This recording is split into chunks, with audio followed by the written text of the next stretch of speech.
नमस्कार दोस्तों, मैं पारुल चौहान आप सभी का स्वागत करती हूँ आपके अपने प्यारे से परिवार रोजगार विद अंकित में। कैसे हैं आप सभी? सागर, अर्चना, सचिन, शिवी, राजन, रुचि, सुधीर, रंजना, सभी को मेरी तरफ से गुड इवनिंग, नमस्ते, राधे राधे, राम राम, शस्ति अकाल। प्यारे प्यारे बच्चों, कैसे हैं आप सभी? उम्मीद है आप बहुत अच्छे होंगे, आपका रिवीजन भी बहुत अच्छा चल रहा होगा। जल्दी से आप सभी लोग लाइव आ जाएंगे, सेशन के साथ जुड़ जाएंगे ताकि हम क्लास को स्टार्ट कर सकें। और आप जानते हैं कि आज मैं आपका गवर्नर जनरल वाला जो टॉपिक है उसको कंप्लीट करने वाली हूं और सामाजिक धार्मिक सुधार आंदोलन ये बेटा जी हम स्टार्ट करेंगे इस टॉपिक को एंड करने के बाद। तो आपकी हेडिंग क्या रहेगी? मैम, गवर्नर जनरल हम पढ़ रहे हैं। ठीक है, गवर्नर जनरल हम पढ़ रहे हैं। सो प्लीज सारे बच्चे लाइव आ जाएंगे और फिर हम स्टार्ट करेंगे। और बेटा जी आज मुझे आपको पढ़ाना है वेलिंगटन। वेलिंगटन की जब हम बात करते हैं बच्चा, तो ये कब से कब तक? 1931 से लेकर 1936 तक वेलिंगटन का टेन्योर रहता है, यानी इसका कार्यकाल रहता है। जब मैं वेलिंगटन की बात करती हूं तो इसके समय पर बच्चे सेकंड और इसी के समय पर बच्चा थर्ड, ये दोनों राउंड टेबल कॉन्फ्रेंस इसी के समय हुए थे। राउंड टेबल कॉन्फ्रेंस, ठीक है। राउंड टेबल कॉन्फ्रेंस क्या थे, ये क्यों किए गए थे, ये सब आपको डिटेल में पढ़ने मिलेगा गांधी युग में, जिसे हम कहते हैं आपका गोल मेज सम्मेलन। गोल मेज सम्मेलन हम इसको कहते हैं, राउंड टेबल कॉन्फ्रेंस। तो कब कब हुए थे? मैं फर्स्ट वाला मैम 1930 में हुआ था, सेकंड वाला 1931 में और बच्चा थर्ड वाला 1932 में। ये गोल मेज सम्मेलन इसी के समय पर बच्चे किए गए थे, ये आप ध्यान रखेंगे, ठीक है। तो वेलिंगटन के समय पे दूसरा और तीसरा गोल मेज सम्मेलन हुआ था। वेलिंगटन के समय ही प्यारे बच्चे 1932 में ब्रिटेन का प्रधानमंत्री था, ब्रिटेन का प्रधानमंत्री, ठीक है, जिसे हम कहते हैं Ramsay MacDonald, PM of Britain, Ramsay MacDonald. तो इसने क्या किया था? मैकडोनाल्ड इसने किया था बेटा जी सांप्रदायिक अवार्ड की घोषणा, सांप्रदायिक अवार्ड की घोषणा, जिसे हम इंग्लिश में कहते हैं कम्युनल अवार्ड। कम्युनल अवार्ड, सांप्रदायिक अवार्ड की घोषणा ये किसने की थी? ब्रिटेन के प्रधानमंत्री रैमजे मैकडोनाल्ड ने। मैम ये कैसी घोषणा थी? तो बेटा हिंदू और मुसलमानों को तो ये लोग बांट ही चुके थे, अब इनका जो आपके दलित हैं उनको भी हिंदुओं से अलग करने का प्लान था। और ब्रिटेन के प्रधानमंत्री ने यह घोषणा कर दी थी कि जिस तरीके से मुस्लिम्स को अलग रिप्रेजेंटेशन दिया गया है उसी तरीके से दलितों को भी रिप्रेजेंटेशन दिया जाएगा। और इस चीज का जो आपका अगर मैं आपसे बात करती हूं, इस चीज पे जो ऑब्जेक्शन किया था वो किया था गांधी जी ने। और गांधी जी ने कहा कि पहले ही तुम हमारे भारत को बांट चुके हो, अब मैं इसे और नहीं बंटने दूंगा, मैं किसी भी कीमत पर दलितों को हिंदुओं से अलग नहीं होने दूंगा। और इसके लिए गांधी जी ने हंगर स्ट्राइक यानी कि भूख हड़ताल शुरू कर दी थी। और फिर जाकर यहां पर आईएनसी के नेताओं ने अंबेडकर जी से बात की थी। और फिर जाकर प्यारे बच्चे 1932 में इस घोषणा के बाद में हुआ था आपका पूना समझौता, ठीक है। पूना समझौता क्यों? क्योंकि बेटा जी इस समय गांधी जी पुणे की जेल में थे। और ये किस किस के बीच हुआ था? तो BR अंबेडकर साहब जी, ठीक है, और बेटा जी हम कह सकते हैं कि गांधी जी के बीच में ये पूना समझौता हुआ था, जिसके तहत कम्युनल अवार्ड को रिजेक्ट किया गया था, अस्वीकार कर दिया गया था। और गांधी जी ने कहा कि भाई आपको रिप्रेजेंटेशन चाहिए, आपको प्रतिनिधित्व चाहिए, हम आपको देंगे, लेकिन आप अलग नहीं होंगे, ठीक है। तो गांधी जी ने ऑब्जेक्शन कर दिया था। उसके बाद में बच्चे इसी के समय पर 1935 में आया था इंडियन गवर्नमेंट एक्ट, भारत शासन अधिनियम 1935। भारत शासन अधिनियम 1935, इंडियन गवर्नमेंट एक्ट 1935, ये इसी के समय बच्चा आया था। इंडियन गवर्नमेंट एक्ट 1935 इसी के समय पर आया था, ये आप ध्यान रखेंगे। इसके बाद में एक बहुत ही इंपॉर्टेंट आपका वायसराय कह लो या गवर्नर जनरल, वैसे तो हम वायसराय कहेंगे क्योंकि मैम 1858 के अधिनियम से वायसराय ही इसको कहा जाने लगा था। और वो कौन है? वो है बच्चा लिनलिथगो। लिनलिथगो से बहुत क्वेश्चन आता है क्योंकि इसी के समय भारत छोड़ो आंदोलन हुआ, इसी के समय क्रिप्स मिशन भारत में आया था। अब लिनलिथगो जो है प्यारे बच्चे, ये कब से कब तक? तो 1936 से और 1943 तक किसका कार्यकाल है? लिनलिथगो का कार्यकाल है। इसके समय अब हम बात करते हैं कि क्या क्या घटना हुई। तो बेटा इसके समय सबसे पहले हम लिखेंगे कि मैम आपका 8 अगस्त 1940 को, 8 अगस्त 1940 को इसी के समय पर आया था अगस्त प्रस्ताव, जिसे हम कहते हैं अगस्त ऑफर या अगस्त मोशन। इसे हम और क्या कहते हैं? अगस्त ऑफर इसको कहते हैं। और इसको लाने वाला बेटा जी लिनलिथगो ही था। लिनलिथगो ही इसको भारत में लेकर आया था, इस अगस्त ऑफर को। ये ध्यान रखिएगा, मैं अगेन रिपीट करती हूं, इसको अगस्त ऑफर को कौन लेकर आया था भारत में? तो मैम लिनलिथगो ही लेकर आया था। ठीक है, ये आप ध्यान रखेंगे। इसी के समय 17 अक्टूबर 1940 को व्यक्तिगत सत्याग्रह हुआ था, इंडिविजुअल सत्याग्रह। व्यक्तिगत सत्याग्रह प्यारे बच्चे, इंडिविजुअल सत्याग्रह की शुरुआत की गई थी और यह शुरुआत की गई थी पवनार आश्रम महाराष्ट्र से। किसकी विचारधारा थी व्यक्तिगत सत्याग्रह? तो ये गांधी जी की विचारधारा थी। तो व्यक्तिगत सत्याग्रह कहां से शुरू हुआ? पवनार आश्रम महाराष्ट्र से। 17 अक्टूबर 1940 को गांधी जी की विचारधारा थी, ये गांधी जी का आइडिया था। ठीक है, तो आप लिखेंगे 17 अक्टूबर 1940 को इसी के समय शुरू हुआ व्यक्तिगत सत्याग्रह। बेटा इसी के समय हम कह सकते हैं कि हरिपुरा अधिवेशन हुआ था आईएनसी का। हरिपुरा अधिवेशन कब हुआ था?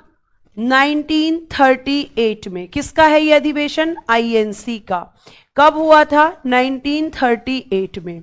और इसी के समय हुआ था आईएनसी का त्रिपुरी अधिवेशन। ठीक है, आईएनसी का त्रिपुरी अधिवेशन 1939 में। और बच्चे इसी के समय पर फॉरवर्ड ब्लॉक की स्थापना हुई थी। फॉरवर्ड ब्लॉक की स्थापना, ठीक है, ये कब की गई थी? 1939 में। किसने की थी? तो आप लिखेंगे कि मैम सुभाष चंद्र बोस जी ने, एससी बोस जी ने फॉरवर्ड ब्लॉक की स्थापना की थी। सुभाष चंद्र बोस जी ने फॉरवर्ड ब्लॉक को स्थापित किया था इसी के समय 1939 में। ठीक है, ये आप ध्यान रखेंगे। फिर उसके बाद में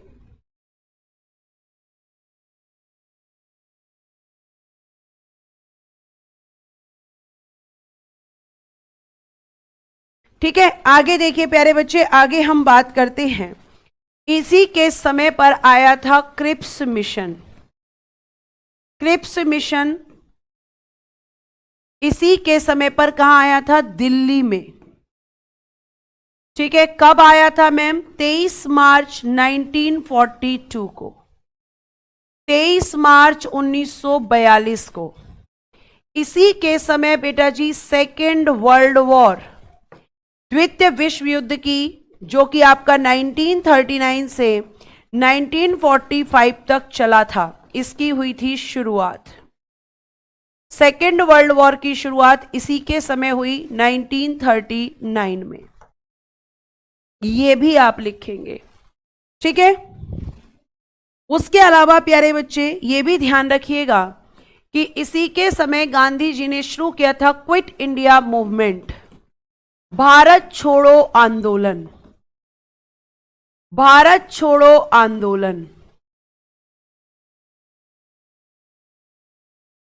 और ये आपका 1942 में गांधी जी ने 1942 में क्या हुई थी इसकी शुरुआत, ब्रैकेट में लिख लेना गांधी जी द्वारा इसकी शुरुआत की गई थी। ठीक है, ये आपको ध्यान रखना है। उसके बाद बच्चे इसी के समय पर आपका क्या हुआ था, मुस्लिम लीग का लाहौर अधिवेशन, मुस्लिम लीग का लाहौर अधिवेशन हुआ था और ये हुआ था बेटा जी 1940 में। इस अधिवेशन को बहुत इंपॉर्टेंट माना जाता है। इसमें आपके जो चेयरमैन थे मुस्लिम लीग के वो थे मोहम्मद अली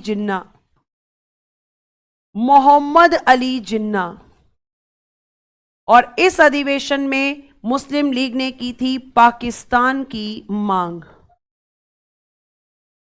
तो ये सब किसके समय की घटनाएं हैं, लिनलिथगो के समय की। प्लीज आप, बफरिंग हो रही है, वेट करेंगे 1 मिनट, बस 1 मिनट।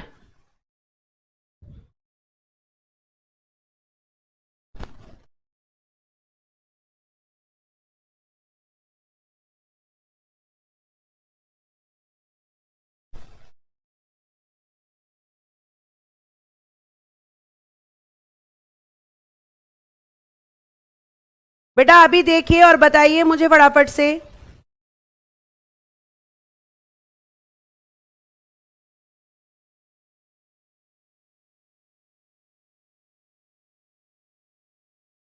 फटाफट बताइए, फटाफट।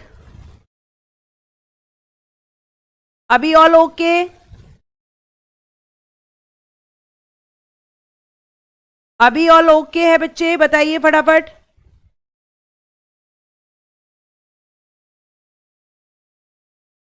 ओके हैं, चलिए। अब बच्चे ये आपका लिनलिथगो के बारे में था, ठीक है। आपने इसको लिख लें फटाफट और मुझे बताएं फटाफट से एक बार। All okay?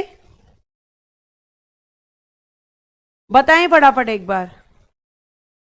चलें आगे, हो गया है?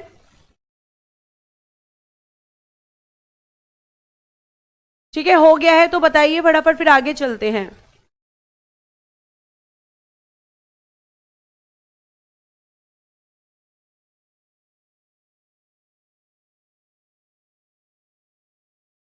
मैम कल की क्लास नहीं अपलोड हुई है, ठीक है शिखा, मैं चेक करती हूं और उसको तुरंत अपलोड करा दूंगी। लिख लिया है?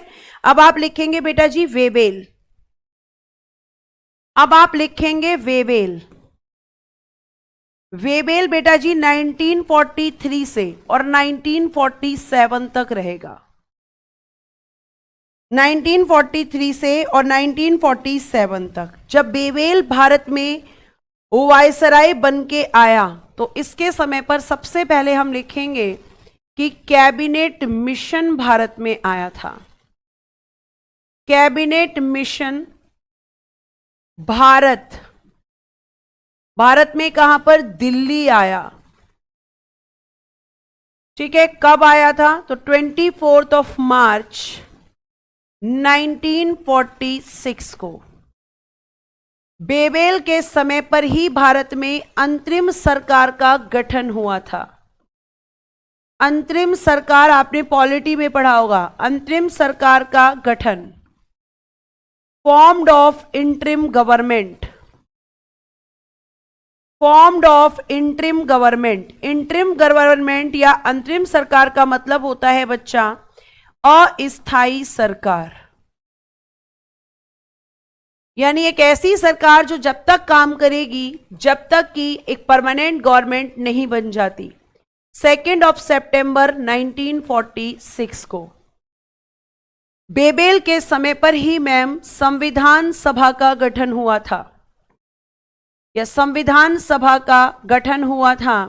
फॉर्म्ड ऑफ कॉन्स्टिट्यूएंट असेंबली, क्या लिखेंगे?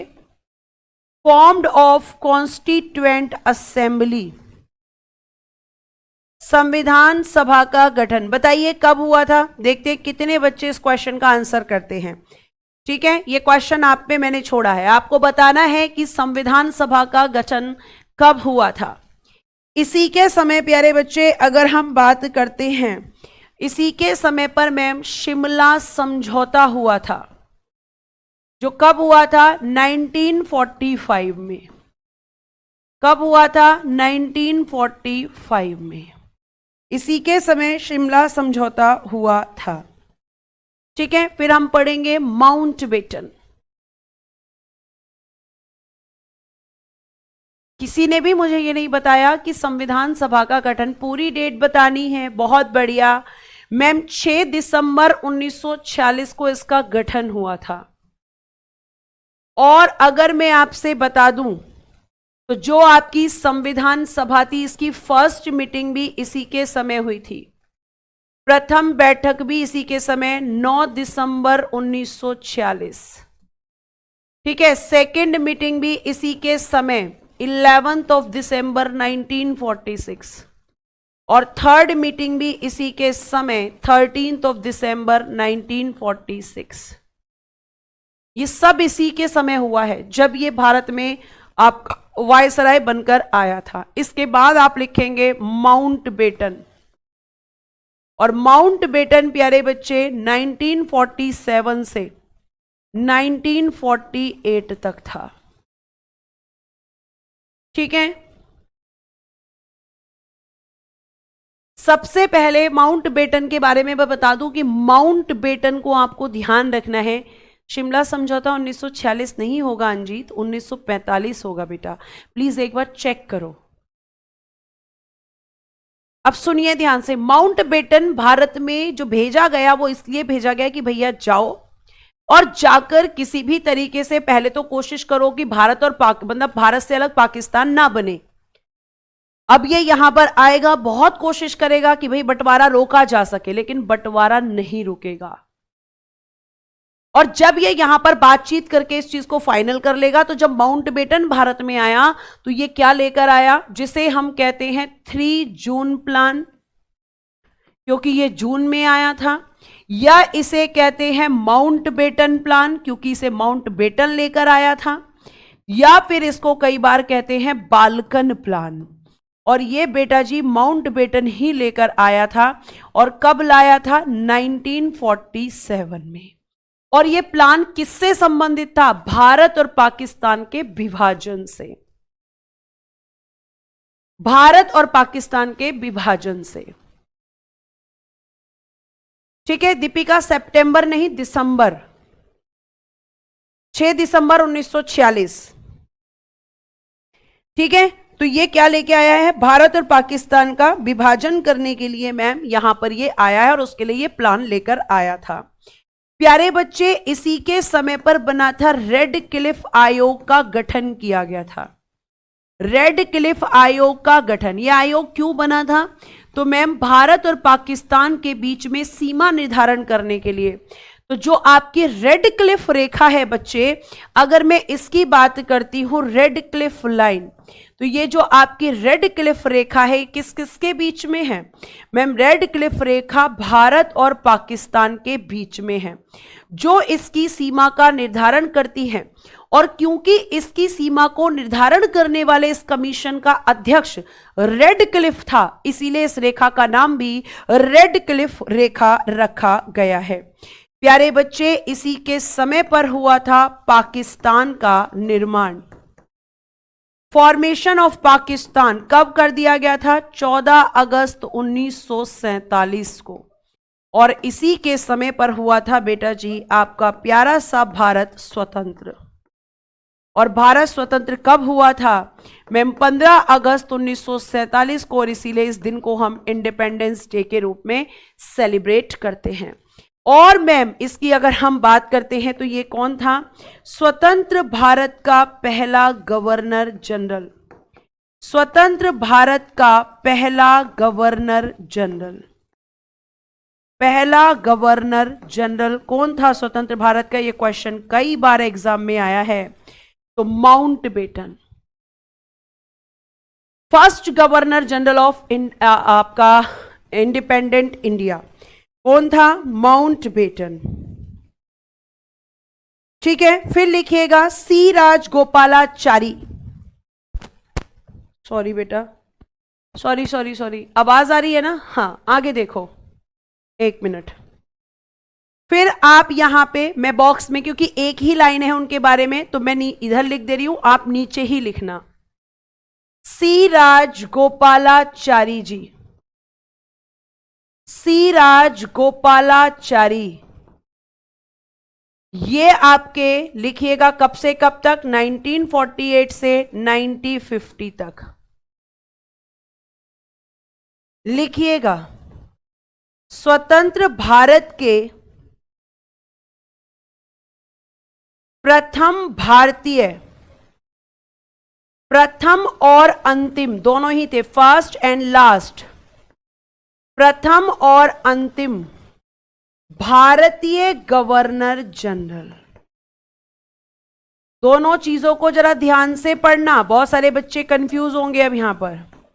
वहां पे लिखा है स्वतंत्र भारत का पहला गवर्नर जनरल, और यहां लिखा है स्वतंत्र भारत का प्रथम और अंतिम भारतीय गवर्नर जनरल।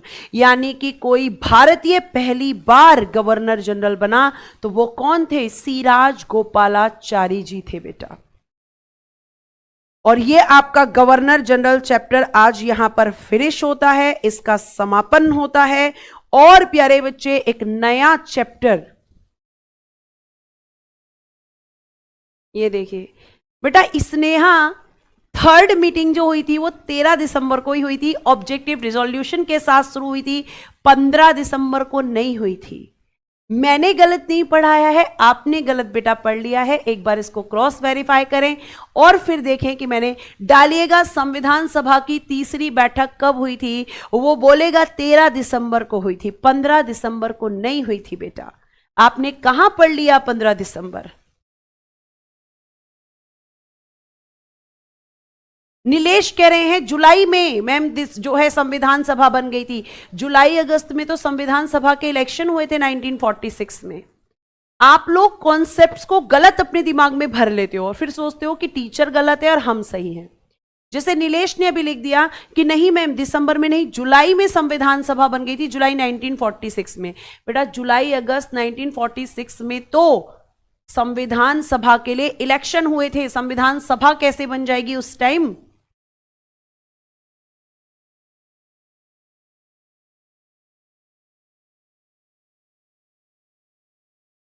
कैसे बन जाएगी संविधान सभा बताओ? ऑब्जेक्टिव रिजोल्यूशन के साथ शुरू हुई थी ये थर्ड मीटिंग, आपकी तीसरी बैठक।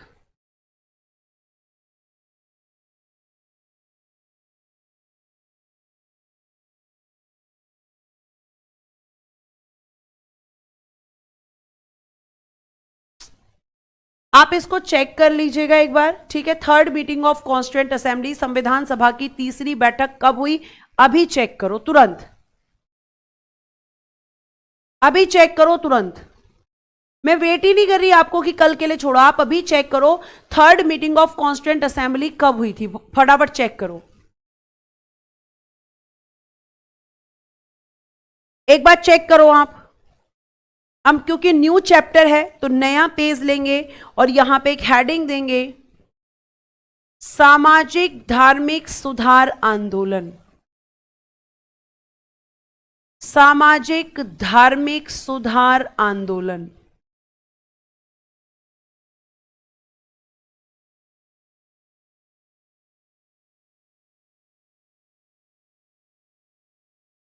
ठीक है,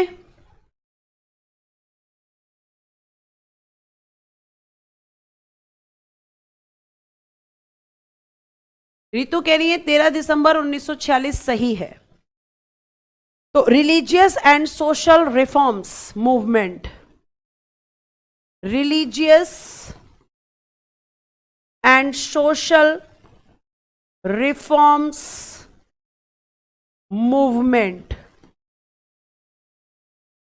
अब आप पहले ये समझो कि आखिर ये क्या है, ये कैसे आंदोलन थे, क्यों चलाए गए थे, आखिर इन्हें चलाने की क्या जरूरत थी। तो बेटा जी आपके हिंदू धर्म में और कुछ ऐसे आंदोलन जो मुस्लिम धर्म से संबंधित भी होंगे, मेरी बात को ध्यान से सुनना। कि जब हम बात करते हैं सामाजिक धार्मिक सुधार आंदोलन को लेकर, तो कहा जाता है कि आपके हिंदू धर्म में जितनी भी कुप्रथाएं थी, जैसे प्यारे बच्चे अगर मैं आपसे बात करूं तो आप यहां पे देखेंगे कि भाई आपके हिंदू धर्म में जैसे सती प्रथा एक कुप्रथा है, आपके हिंदू धर्म में विधवा पुनर्विवाह को रोकना एक कुप्रथा है, हिंदू धर्म में बच्चों की शादी कर देना एक कुप्रथा है, एक बूढ़े आदमी से एक छोटी बच्ची की शादी कर देना एक कुप्रथा है। और आपको मैं बता दूं कि जितनी ये कुप्रथाएं हैं, जितनी कुप्रथाएं आपके समाज में हैं, इन सब के खिलाफ समय समय पर लोग आए हैं और बेटा जी लोगों ने क्या किया, इन पर ऑब्जेक्शन किया, जिसमें सबसे पहले एक व्यक्ति जिनका नाम आपने सुना है राजा राम मोहन राय जी, वो आएंगे और वो आकर यहां पर बहुत सी कुप्रथाएं हैं उन पर ऑब्जेक्शन करेंगे। ठीक है, ये आपको ध्यान रखना है, ये आपको पता होना चाहिए। तो सामाजिक धार्मिक सुधार आंदोलन जब हम इसके बारे में बात करते हैं तो हमारी पहली हेडिंग क्या रहेगी, राजा राम मोहन राय जी। ठीक है, अब मैं इनको आगे से फिर शॉर्ट में लिखूंगी RRM, नहीं राजा, सॉरी RMR, राजा राम मोहन राय, राजा राम मोहन राय जी, हम इनके बारे में बात करेंगे। और जब आप इनके बारे में बात करेंगे तो इन्हें क्या क्या कहा जाता है, इन्हें कहा जाता है मैम नव प्रभात का तारा, कि भैया ये नया जो है एक नया रोशनी लेकर आए हैं। इन्हें कहा जाता है भारतीय पुनर्जागरण का पिता, भारतीय पुनर्जागरण का पिता किसको कहते हैं, राजा राम मोहन राय जी को। इन्हें कहा जाता है बेटा आधुनिक भारत का पिता, आधुनिक भारत का पिता, भारतीय राष्ट्रवाद का जनक, भारतीय राष्ट्रवाद का जनक।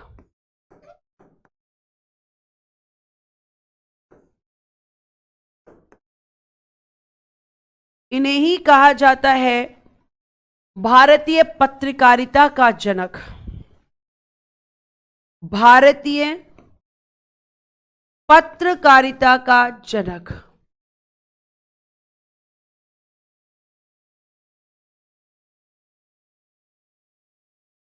फादर ऑफ इंडियन जर्नलिस्ट इन्हीं को कहा जाता है। ठीक है, अब मेरी बात को ध्यान से सुनना और बहुत अच्छे समझना कि इन्होंने सबसे बड़ा पता है क्या काम किया, सती प्रथा को खत्म करने का प्रयास इन्होंने ही किया।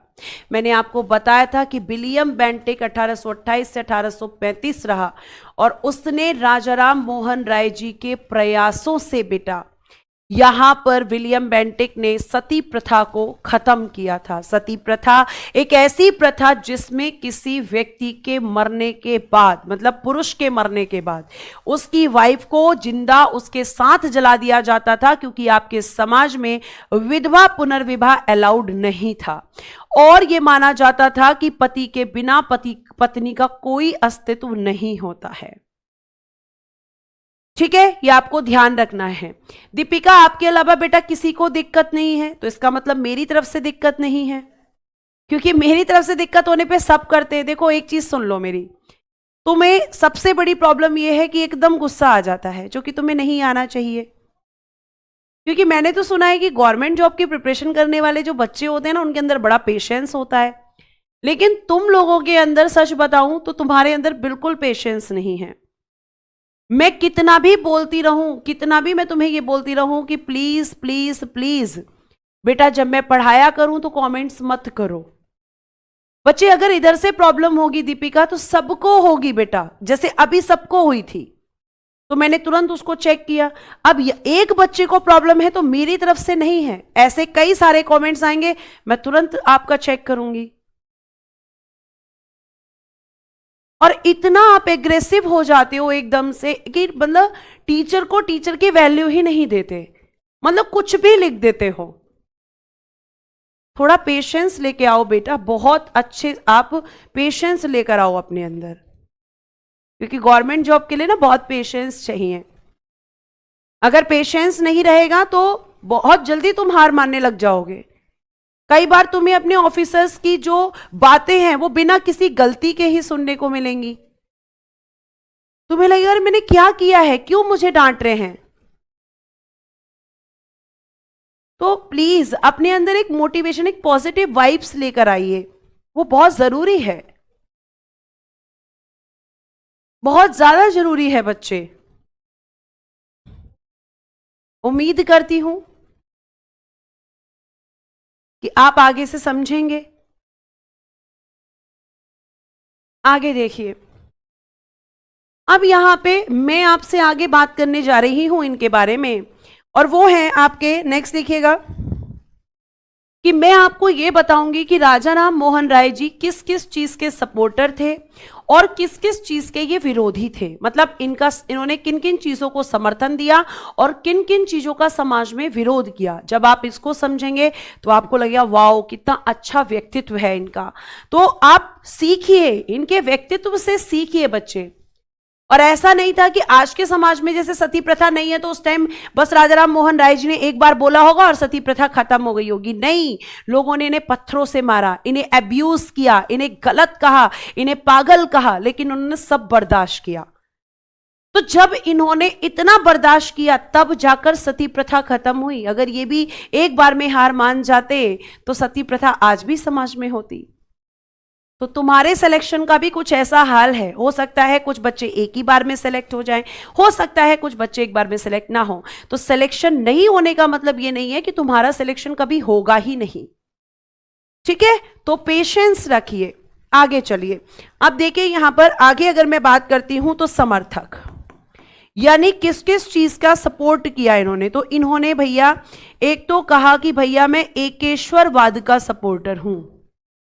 एकेश्वरवाद क्या होता है? इन्होंने कहा कि एक ईश्वर, जिसे हम कहते हैं मोनोथिज्म, जिसे हम कहते हैं मोनोथिज्म, यानी एक ही ईश्वर, एक ही होता है। ईश्वर क्या होता है? एक ही होता है।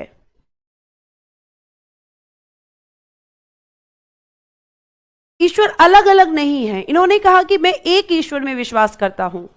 इन्होंने कहा कि जैसे हम हमारे यहाँ पे एक मतलब सॉन्ग भी है कि ईश्वर अल्लाह तेरो नाम सबको सम्मति दे भगवान।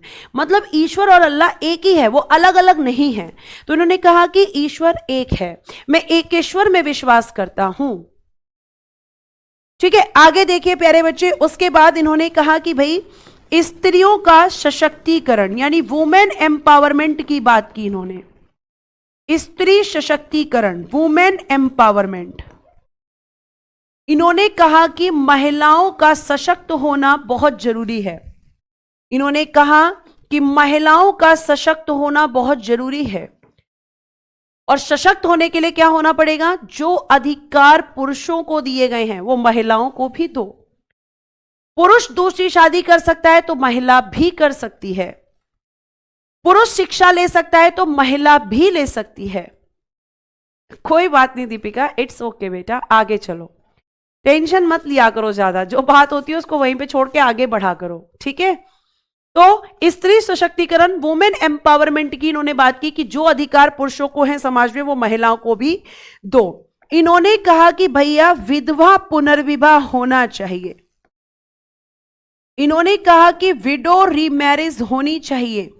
जिस तरीके से पुरुष अपनी पत्नी के मरने पर दूसरी शादी कर सकता है, उस तरीके से एक महिला को भी समाज में अधिकार मिलना चाहिए कि वो अपने पति के मरने पर अपने जीवन को खत्म नहीं करना चाहती तो वो दूसरी शादी कर सकती है, उसे पूरा का पूरा अधिकार होना चाहिए। इन्होंने कहा कि भैया अंतर जातीय विवाह, इंटरकास्ट मैरिज होनी चाहिए। अंतर जातीय विवाह यानी इंटरकास्ट मैरिज, इंटरकास्ट मैरिज। अंतर जातीय विवाह मतलब लव मैरिज। ऐसा नहीं कि आप अपनी ही जाति में शादी करो, दूसरी जाति में शादी करने की भी परमिशन होनी चाहिए। ठीक है, तीसरा नेक्स्ट लिखिएगा। इन्होंने कहा कि आप जो अंग्रेजी शिक्षा का बहिष्कार करते हो, नहीं, आप इसको अपनाओ। आप अंग्रेजी शिक्षा जो है, जो इंग्लिश एजुकेशन है, इसको भी मैं सपोर्ट करता हूं, क्योंकि ये भी बहुत जरूरी है। क्योंकि जब आप देखोगे कि जो आपके पश्चिमी लोग थे, कौन थे वो? अंग्रेज। तो इन्होंने खुद कहा कि भैया ये सब चीजें गलत हैं।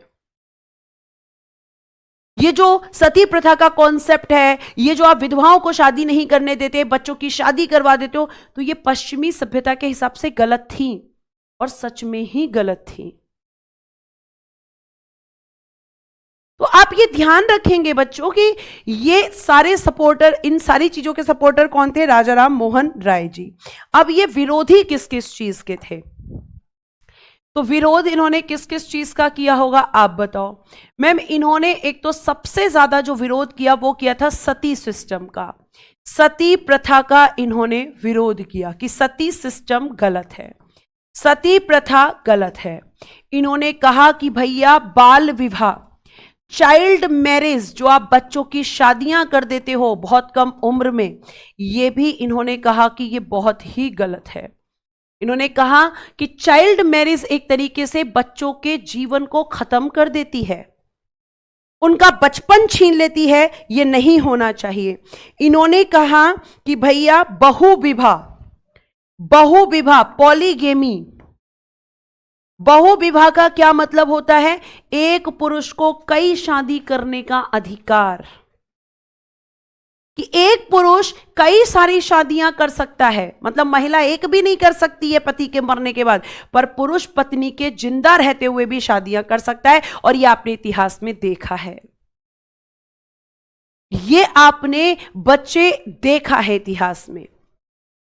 आपने देखा कि एक एक व्यक्ति की 4-4, 5-5, 6-6, 10-10 पत्नियां रख के बैठे हैं, तो इसी को कहते हैं पॉलीगेमी, इसी को कहते हैं बहुविवाह। इन्होंने कहा कि यह पूरी तरीके से गलत है। इन्होंने कहा पर्दा प्रथा, पर्दा सिस्टम, ये गलत है। इन्होंने कहा जाति व्यवस्था, कास्ट सिस्टम, ये गलत है, क्योंकि ये समाज में डिस्क्रिमिनेशन पैदा कर रहा है, ये समाज के लोगों में एक दूसरे के प्रति भेदभाव पैदा कर रहा है, समाज के लोग बंट रहे हैं, एकता खत्म हो रही है। पर्दा प्रथा जैसी सिस्टम आपने चलाए हैं, क्यों चलाए हैं भाई? इसकी जरूरत नहीं है, इसकी नीड नहीं है समाज में। अब आप खुद सोचो, जैसे कुछ हो सकता है कि कुछ बच्चे ऐसे हों जो इमोशनल हो जाएं, जो मुझे भी कई बार गलत बोलने लग जाते, लेकिन आप खुद दिमाग से सोचिए, हमारे यहां क्या कहा जाता है? हमारे यहां कहा जाता है कि, एक मिनट बेटा ऋतिक, अभी करती हूं एक्सप्लेन, पहले वो सुन लीजिए अब जो मैं बोल रही हूं, कि आपके यहां पर जो पर्दा प्रथा है, क्या कहा जाता है कि ये करने का जो मतलब ये करने के लिए कहा जाता है जो घर की बहू होती है उसको, कि भाई आपको अपने जेठ से पर्दा करना है, अपने ससुर से पर्दा करना है ना। तो क्यों करना है? क्योंकि भाई पर्दा जो है वो शर्म का एक प्रतीक होता है। तो बेटा फिर मुझे एक चीज का जवाब दो कि मैंने तो ऐसा भी देखा है कि बहुत सारी महिलाएं पर्दा करती हैं, लेकिन जो उनके बड़े हैं जिनसे वो पर्दा कर रही हैं, अगर घर में झगड़ा हो जाता है तो वो उन्हें एब्यूज करने लगती हैं, गालियां देने लगती हैं, तो शर्म तो रही नहीं, शर्म तो टाटा बाय बाय हो गई, कहां रही शर्म? क्या पर्दा से शर्म का कोई लेना देना है? आप खुद बताओ। अगर इतनी ही शर्म है तो वो एब्यूज क्यों करती हैं? चारों बेटा एक मिनट, समझाते समय साइड नहीं हो सकते, मैं लिखने का मौका दूंगी, पेशेंस रखो। तो आप कैसे कह सकते हो कि पर्दा करने से ही संस्कार आते हैं? अब आपने भी या मैंने भी बहुत सारी ऐसी लड़कियां देखी हैं, बहुत सारे ऐसे घर देखे हैं जिनमें बेटी में और बहू में कोई फर्क नहीं किया जाता। जो बेटी पहन रही है वो बहू पहन रही है, बहू जॉब भी कर रही है और वो सास ससुर को रिस्पेक्ट भी कर रही है, लेकिन वो लंबा घूंघट नहीं कर रही, तो उसकी आंखों में शर्म है क्योंकि वो अपने सास ससुर को एब्यूज नहीं कर रही। तो बेटा पर्दा का शर्म से कोई लेना देना नहीं है, ये सिर्फ एक सिस्टम है, ये सिर्फ एक प्रथा जो आपके पुरुष प्रधान समाज में बना दी गई। अब प्रथा बनाई तो पुरुष प्रधान समाज में है, लेकिन इनको ढोने का जो पूरा बेड़ा उठाया हुआ है वो किसने उठाया हुआ है? महिलाओं ने। कभी पुरुष विरोध नहीं करेगा महिला का, महिला ही महिला का विरोध करेगी। और ऐसा लगता है कि महिला ही महिला की सबसे बड़ी दुश्मन है। बहू कुछ करेगी, सास कहेगी अरे मैं तो ऐसे नहीं थी, ये कैसे ऐसे रह रही है, अरे आप नहीं थे, आपका टाइम अलग था, अब टाइम अलग है ना। तो हम चीजों को अगर लॉजिकल तरीके से सोचेंगे तो चीजें आपको बेटा जी बहुत अच्छे से दिखाई देंगी। और अगर आप लॉजिकल तरीके से ना सोच के केवल ये सोचोगे अरे मेरे घर में ये होता है तो मेरे घर में भी ये ठीक ही है, मतलब बाकी सब चीजें गलत है, नहीं, आप हर चीज पे साइंटिफिक तरीके से रिसर्च करो। आपको बोला जाता है किसी, आप चेयर पे बैठे हो या चारपाई पे, तो आपको बोला जाता है कि भाई पैर मत हिलाओ, है ना। अब बहुत सारे लोग कहते हैं पैर हिलाने से घर की लक्ष्मी चली जाती है। नहीं बेटा, आपका ब्लड सर्कुलेशन अपोजिट डायरेक्शन में होने लग जाता है, इसलिए कहा जाता है पैर मत हिलाओ। तो हमें साइंटिफिक तरीके से सोचना पड़ेगा। क्यों? क्योंकि मैम हमें इसलिए सोचना पड़ेगा कि हम एजुकेटेड हैं, हमें पता होना चाहिए कि किसी भी चीज के पीछे क्या लॉजिक है। ठीक है, तो ये आपको ध्यान रखना है। पर्दा प्रथा, जाति व्यवस्था, क्योंकि समाज में डिस्क्रिमिनेशन था, और इन्होंने बेटा मूर्ति पूजा का भी विरोध किया कि मूर्ति पूजा गलत है। अब मैं इनकी विचारधारा से आपको बता दूं कि मूर्ति पूजा अलग है, लेकिन क्योंकि ये धार्मिक मुद्दा है तो मूर्ति पूजा किसी धर्म में अगर सही है तो आप उसको करिए, किसी में नहीं है तो मत करिए। ये आपका एक रिलीजियस मैटर है, इस पे मैं बहुत ज्यादा नहीं बोलना चाहूंगी कुछ भी। इंटरकास्ट मैरिज को लेकर अगर मैं बेटा बात करती हूं तो इसका मतलब होता है लव मैरिज, अपनी जाति से दूसरी शादी में मतलब दूसरी जाति में विवाह करना, जो आपके समाज में आज भी बहुत ही कम एक्सेप्टेबल होता है। आप अपनी जाति के बाहर अगर दूसरी जाति में शादी करते हो तो आज भी समाज में उसका विरोध होता है। इन्होंने उस टाइम कहा था कि ये गलत नहीं है, इंटरकास्ट मैरिज गलत नहीं होती है। ठीक है, तो आप ध्यान रखिएगा, ये इनके विरोध इन्होंने किया था। अब हम बात करेंगे, पहले आप लिखिए फिर हम आगे चलते हैं।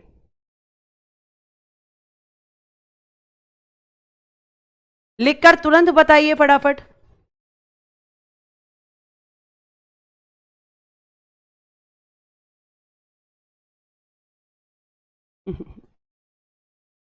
ये इतना इंटरेस्टिंग चैप्टर है बच्चे कि आपको बहुत सारी चीजें आपके व्यक्तित्व में बहुत सारी चीजें, मुझे पता है बहुत सारे बच्चे कहेंगे हम भी कहते हैं ये गलत है, पर हमारे घर वाले थप्पड़ मार देते हैं, हमारे घर वाले हमें चुप करा देते हैं। होता है, ये सबके साथ होता है।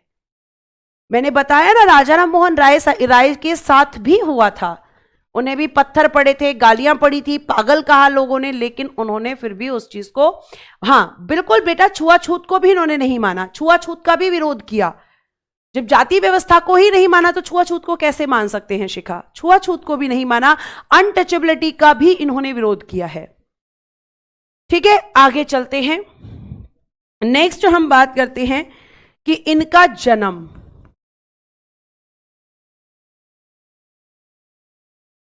22 मई 1772 बंगाल में हुआ था और इनकी मृत्यु 1833 ब्रिस्टल इंग्लैंड में हुई थी। ब्रिस्टल एक जगह पड़ती है, कहां पर? इंग्लैंड में। ठीक है, ये अकबर सेकंड के काम से इंग्लैंड गए थे और वहीं पर इनकी डेथ हो गई थी, वहीं पर इनकी मृत्यु हो गई थी। अभी मैं बताऊंगी कि इंग्लैंड क्यों गए थे। तो लंदन यानी इंग्लैंड में इनकी मृत्यु हो गई थी, ब्रिस्टल इंग्लैंड में। बेटा ये 12 भाषाओं के जानकार थे, 12 भाषाओं के जानकार, यानी 12 भाषाएं इनको आती थी। ठीक है, 12 भाषाओं के जानकार थे। 1809 से 1814 तक ईस्ट इंडिया कंपनी में कार्य किया था, ईस्ट इंडिया कंपनी में कार्य किया था।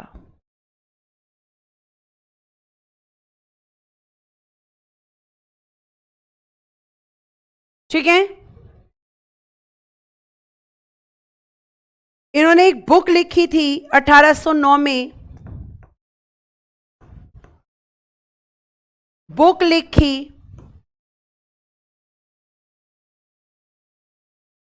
तुफात उल मुवाहिदीन।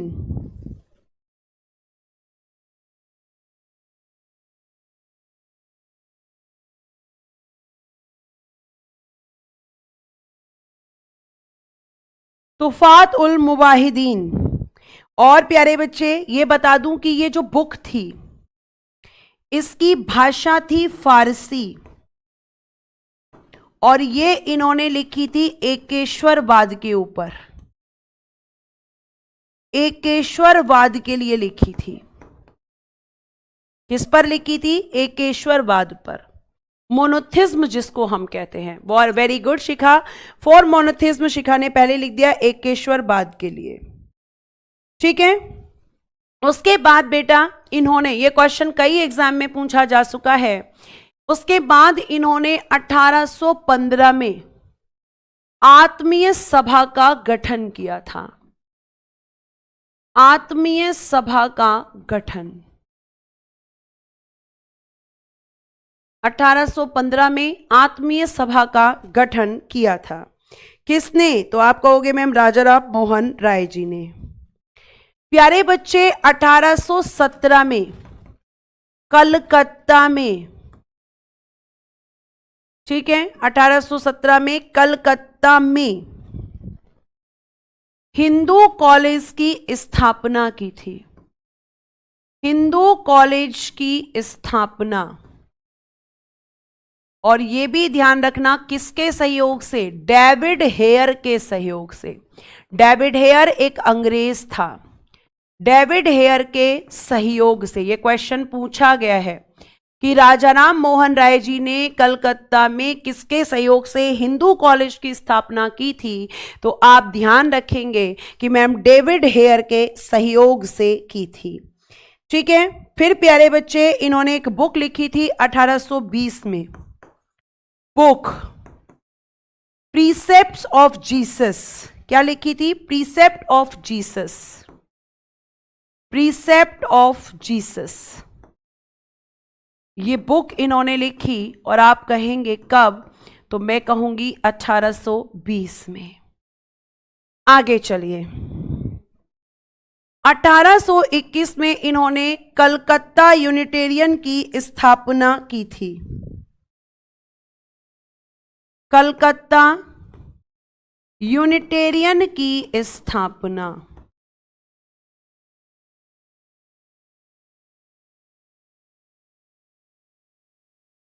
1821।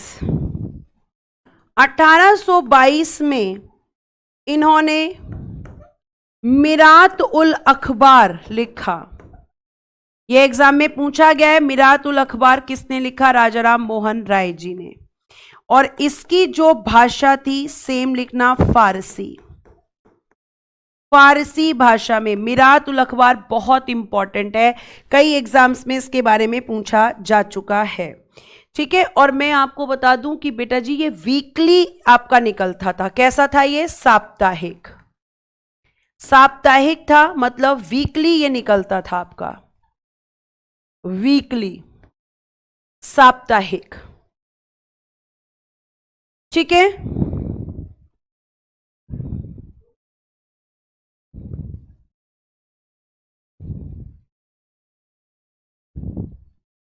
लिखिए फटाफट।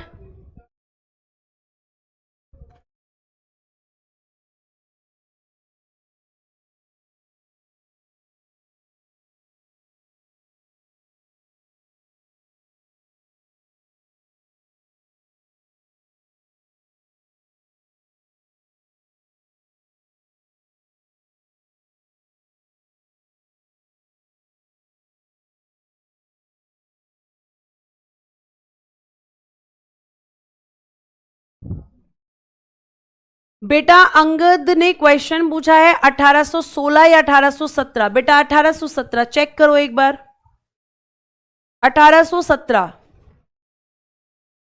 ठीक है, अब आप यहां तक लिख चुके हैं।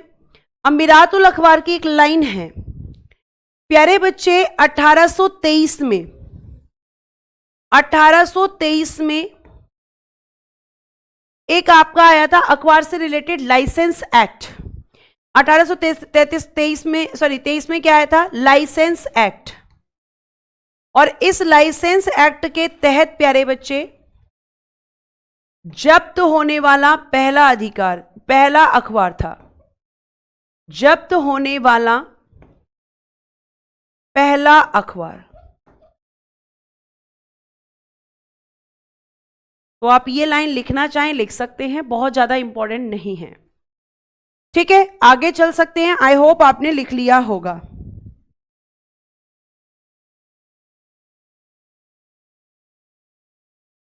नेक्स्ट आगे चलते हैं, लिखिएगा। उपनिषदों का, जल्दी से बताओ कुल उपनिषद कितने होते हैं? उपनिषदों का बंगाली भाषा में अनुवाद किया, अनुवाद मतलब ट्रांसलेशन। मुझे बताइए कुल उपनिषद कितने हैं बेटा? आपको उपनिषद में पढ़ा चुकी हूं जो उत्तर वैदिक काल में लिखे गए थे। ठीक है, तो बंगाली भाषा में अनुवाद किया। उसके बाद 1825 में इन्होंने वेदांत कॉलेज की स्थापना की, वेदांत कॉलेज की स्थापना। और बेटा जी 1828 में इन्होंने ब्रह्म समाज की स्थापना की थी, ब्रह्म समाज की स्थापना। उम्मीद है कि भैया क्वेश्चन के आंसर आ चुका होगा। बहुत देखो 18 भी बता रहे हैं, तुम्हारी कुटाई होनी चाहिए 18 वालों की। बेटा 108 वाले बच्चे सही हैं। ठीक है, तो कब की थी इन्होंने ब्रह्म समाज की स्थापना? मैम 1828 में। अब बात आती है, जैसे बहुत सारे बच्चे पूछते हैं कहां पर, तो ये की थी कलकत्ता में, कलकत्ता में 1828 में कलकत्ता में प्यारे बच्चे इन्होंने ब्रह्म समाज की स्थापना की थी। पूरी डेट आप लिखना चाहें लिख सकते हैं, 20 अगस्त 1828। लिख दूं ब्रैकेट में, 20 अगस्त 1828। और ब्रह्म समाज बहुत पूछा जाता है कि किसने स्थापित किया था, तो राजा राम मोहन राय जी ने किया था। आखिर क्यों की थी इस ब्रह्म समाज की स्थापना? उद्देश्य, ऑब्जेक्टिव क्या था इसका? धार्मिक कुरीतियों को रोकना, धार्मिक कुरीतियों को रोकना। जो हिंदू धर्म में रूढ़िवादी प्रथाएं हैं, जो कुरीतियां हैं, एग्जाम्पल फॉर सती प्रथा, एग्जाम्पल फॉर बाल विवाह, एग्जाम्पल फॉर विधवा पुनर्विवाह को परमिशन ना देना, एग्जाम्पल फॉर जाति व्यवस्था, तो इन सबको खत्म करना, यही इसका उद्देश्य था, धार्मिक कुरीतियों को रोकना। ठीक है, उसके बाद प्यारे बच्चे आगे चलते हैं। 1828 आया। अब 1828 के बाद क्या आना चाहिए? 1829। 1829 में क्या किया गया था? मैम सती प्रथा पर प्रतिबंध लगा था, सती प्रथा पर प्रतिबंध। ठीक है, इन्हीं के प्रयासों से, इन्हीं के प्रयासों से किसने लगाया था? इन्हीं के प्रयासों से विलियम बेंटिक द्वारा, विलियम बेंटिक द्वारा, जो कौन था? भारत का पहला गवर्नर जनरल भी था। इसने लगाया था सती प्रथा पर प्रतिबंध, जिसके लिए राजा राम मोहन राय जी ने काफी एफर्ट्स लगाए थे, काफी यहां पर हम कह सकते हैं प्रयास किए थे। ठीक है, आप प्यारे बच्चे यहां पर ध्यान से सुनिए। आपके जो राजा राम मोहन राय जी हैं, राजा राम मोहन राय जी, तो क्वेश्चन बनता है इनको राजा की उपाधि किसने दी थी? तो राजा का टाइटल इन्हें दिया था बेटा जी अकबर सेकंड ने, अकबर सेकंड ने दी थी। ठीक है, अकबर सेकंड ने दी थी, ये आप ध्यान रखेंगे। अब अकबर सेकंड कौन था? एक मुगल शासक था। और अंग्रेजों ने मुगलों के एक शासक हुआ करते थे शाह आलम सेकंड, उनसे यह वादा किया था कि हम 26 लाख रुपए वार्षिक पेंशन आपको देंगे अगर आप हमें बंगाल, बिहार और उड़ीसा में दीवानी अधिकार देंगे। ठीक है, और यह बात कही थी इलाहाबाद की प्रथम संधि के समय, यह मैं आपको बता चुकी हूं। लेकिन अंग्रेज तो अंग्रेज हैं। ये अंग्रेज हमेशा एक गाना गाते हैं, वादा ना कर वादा तो टूट जाता है। तो ये अंग्रेजों के लिए ही बना होगा, क्योंकि ये आज वादा करते थे और कल भूल जाते थे। तो अकबर सेकंड की पेंशन रोक दी। अब जब अकबर सेकंड की पेंशन रोक दी तो अकबर सेकंड किसके पास गए? राजा राम मोहन राय के पास, कि भैया आपने तो ईस्ट इंडिया कंपनी में काम किया है, अंग्रेजों से आपकी अच्छी जान पहचान है और आप पढ़े लिखे भी हो, तो आप ऐसा करो, आप इंग्लैंड चले जाओ और वहां जाकर मेरी पेंशन के बारे में बात करो। और राजा की उपाधि दी इनको, है ना। अब भाई राजा राम मोहन राय जी कहने लगे, ठीक है भाई, मैं जाऊंगा तुम्हारी प्रॉब्लम लेकर और मैं रखूंगा। और राजा राम मोहन राय जी का रिस्पेक्ट करते थे अंग्रेज, ऐसा नहीं था कि इनकी रिस्पेक्ट नहीं करते थे, करते थे। अकबर सेकंड ये चीज जानता था और इनके पास गया, मेरी पेंशन दिलवा दो भाई। तो ये गए, तो किस काम से गए थे? पेंशन के मामले में। और जब ये वहां पे गए प्यारे बच्चे, तो आप ध्यान रखेंगे कि 1833 में ब्रिस्टल इंग्लैंड में इनकी मृत्यु हो गई। ब्रिस्टल इंग्लैंड में क्या हो गई? मृत्यु। और इंग्लैंड क्यों गए थे, तुम्हें यह पता चल गया? इंग्लैंड क्यों गए थे? तो मैम अकबर सेकंड की पेंशन के मामले को लेकर ये इंग्लैंड गए थे और यहीं पर इनकी मृत्यु हो गई। और प्यारे बच्चे, यहीं पर इनकी समाधि भी है, यहीं पर इनकी समाधि है। तो इंग्लैंड में डेथ हुई इनकी इस तरीके से।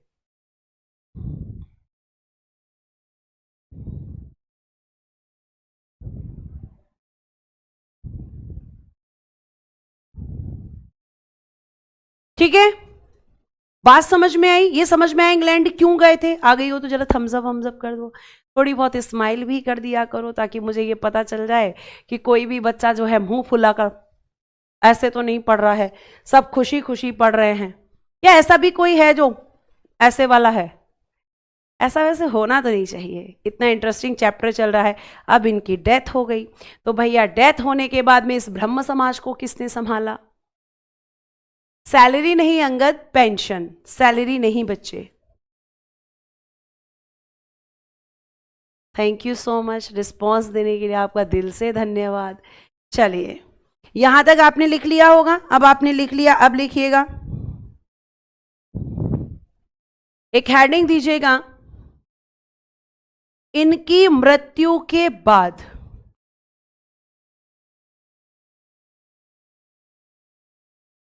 ब्रह्म समाज का नेतृत्व, ब्रह्म समाज का नेतृत्व।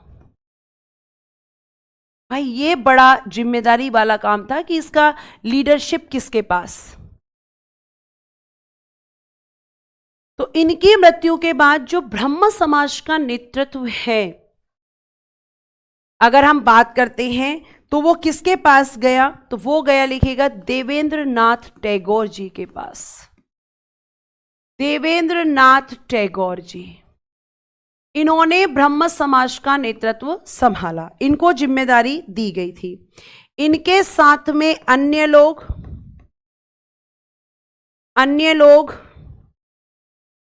ईश्वर चंद विद्यासागर जी, इनका नाम आपने मेरे मुंह से पहले भी सुना है। किसको लेकर सुना है बताओ? ईश्वर चंद विद्यासागर जी ने किसके लिए प्रयास किया था? मेरा आपसे प्रश्न है। केशव चंद्र सेन जी और बेटा जी अरविंद कुमार दत्त जी, ये इनके साथ में अन्य लोग थे। अरविंद कुमार दत्त जी, ये सब इनके साथ जुड़े इस ब्रह्म समाज में इनका योगदान देने के लिए। अब ये जुड़ गए यहां पर, बहुत बढ़िया। अब देखो, ये जो केशव चंद्र सेन जी हैं, ये बेटा जी इससे जुड़े थे 1857 में। ठीक है, 1857 में ये ब्रह्म समाज से जुड़े थे। इनके बारे में स्पेशली क्यों बता रही हूं, क्योंकि इन्हीं की वजह से तो ब्रह्म समाज के दो टुकड़े होंगे, इन्हीं की वजह से, इनकी वजह से ही ऐसा होगा बेटा। तो अब मैं अगर आपसे ये बताऊं, ध्यान से सुनना मेरी बात को, आर्य समाज के लिए, आर्य समाज के लिए ईश्वरचंद्र विद्यासागर जी को आप आर्य समाज के लिए जानते हो, फिर दयानंद सरस्वती जी को किसके लिए जानते हो?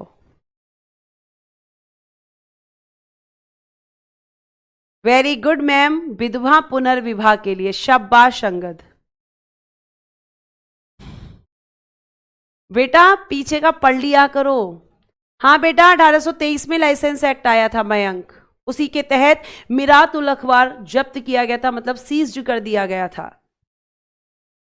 ठीक है, अब देखिए 1857 में ये इसके सदस्य बने, और प्यारे बच्चे 1859 में केशव चंद्र सेन जी को क्या कर दिया गया? केशव चंद्र सेन जी को कर दिया गया बेटा जी आचार्य नियुक्त। किसने किया? देवेंद्र नाथ टैगोर जी ने। कहां का आचार्य नियुक्त किया? ब्रह्म समाज में, कि आपको मैं आचार्य के पद को सौंपता हूं। आपको किसे किया गया? मैम केशव चंद्र सेन जी को। अब देखो केशव चंद्र सेन जी ने, अब क्या हुआ कि ये आचार्य तो नियुक्त हो गए, लेकिन इनका जो झुकाव हो गया वो हो गया बेटा जी ईसाई धर्म की तरफ। और जब इनका झुकाव ईसाई धर्म की तरफ हुआ तो ये ब्रह्म समाज में ईसाई धर्म की विचारधारा को लाने लगे। इनका झुकाव हो गया क्रिश्चियन रिलीजन में, ईसाई धर्म की तरफ यहां पे होने लगा।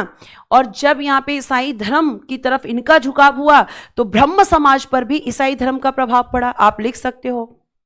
अब क्या होने लगा? ब्रह्म समाज पर ईसाई धर्म का प्रभाव, ईसाई धर्म का प्रभाव पड़ा मैम, क्योंकि इनका खुद का झुकाव उसकी तरफ हो गया। और जैसे ही ये बात यहां पे देवेंद्रनाथ टैगोर जी को पता चली, उन्हें बड़ा गुस्सा आया।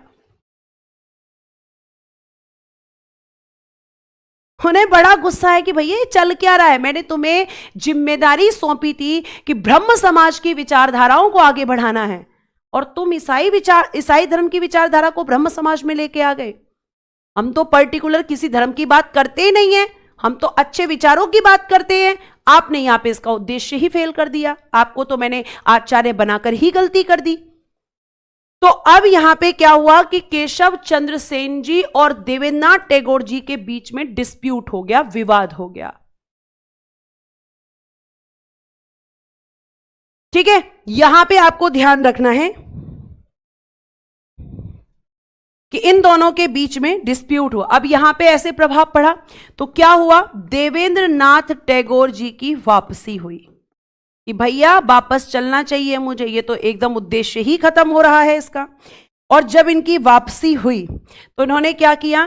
1865 में केशव चंद्र सेन जी को, शॉर्ट में लिखती हूं, केशव चंद्र सेन जी को ब्रह्म समाज से बाहर निकाल दिया।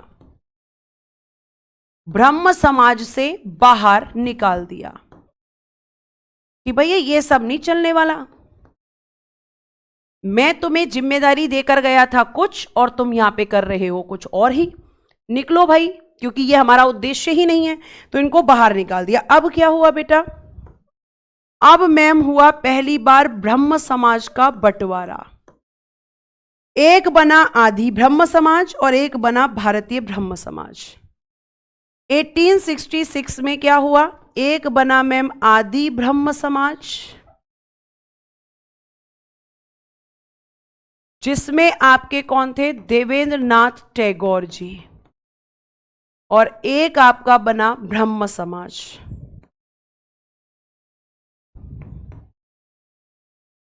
जिसमें केशव चंद्र सेन जी और उनकी विचारधाराओं के लोग थे। सॉरी, यहां पे मैं भारतीय तो लिखना भूल ही गई, सॉरी बेटा, भारतीय ब्रह्म समाज। तो ये दो ब्रह्म समाज यहां बन गए। अभी एक बार और फूट पड़ेगी, वो भी केशव चंद्र सेन की वजह से। ये कहेंगे कि मैं तो मीठा खा सकता हूं, तुम नहीं खा सकते। सब कहेंगे अच्छा भैया ऐसा क्यों, तुम क्यों खा सकते हो, हम क्यों नहीं खा सकते। मैं मीठा खाने की भी बात हो रही है, कौन सा खाना है, रसगुल्ला। तो अब देखो यहां पे क्या हुआ, इसी बीच में यहां पे देखो बच्चे, एक आता है 1872 में नेटिव मैरिज एक्ट। पहले आप इतना लिखो, फिर मैं आगे बढ़ती हूं, फटाफट लिख के मुझे जल्दी बताओ।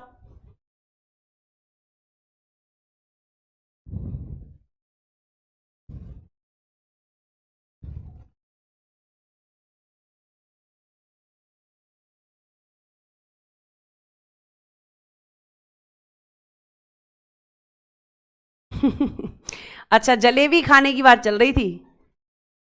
जी बिल्कुल जैनशी, कराऊंगी बेटा, लेकिन पहले मैं आपका सिलेबस कंप्लीट कर दूं, फिर रिवीजन एक साथ कराऊंगी, टेंशन मत लो।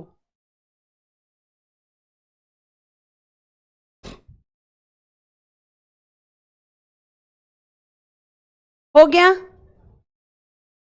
ठीक है साक्षी, कल की क्लास पे चेक करके अपलोड करा दूंगी। लिख लिया? अब आगे देखो, अब क्या हुआ भाई। अब आया मैम, अभी आपने बताया कि 1872 में एक आया था नेटिव मैरिज एक्ट।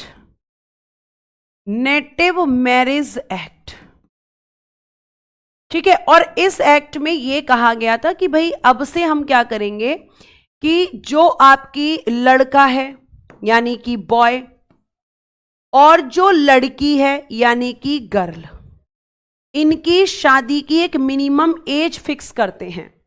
इन्होंने कहा कि मिनिमम एज जो है नेटिव मैरिज एक्ट के तहत कितनी होगी, कि फीमेल की तो होगी 14 और लड़के की होगी 18, 18 वर्ष और 14 वर्ष। अब ये जो नेटिव मैरिज एक्ट था, इसका समर्थन करने वाले कौन थे? इसका समर्थन किया था केशव चंद्र सेन जी ने और बेटा ईश्वर चंद विद्यासागर जी ने। इन्होंने कहा कि भाई बिल्कुल ठीक है, इन दोनों ने इसका सपोर्ट किया। अब केशव चंद्र सेन जी घर घर जाकर लोगों को बोलने लगे कि भाई अपनी लड़कियों की शादी मत करो, छोटी उम्र में अपने बच्चों की शादी मत करो, ऐसा नहीं करना चाहिए, ये गलत है, ठीक है, ये नहीं करना चाहिए। तो आपको ध्यान रखना है कि अब इन्होंने ये तो कह दिया कि ये गलत है, अब गलत कर दिया है ना। अब एक सबको बोल रहे हैं कि गलत है तुम मत करो भाई, गलत है, सब लोग इनकी बात भी सुन रहे हैं। अब इसी बीच इन्होंने क्या किया, इसी बीच केशव चंद्र सेन ने अपनी बेटी की, अपनी 13 वर्षीय बेटी का विवाह बिहार के राजा से कर दिया, बिहार के राजा से कर दिया। अब लोग बोलने लगे वाह भाई तुमने तो बहुत सही कर दिया, हमें तुम बोल रहे हो ऐसा मत करो और खुद तुमने वो कर दिया जो तुम दूसरों को करने के लिए मना कर रहे हो।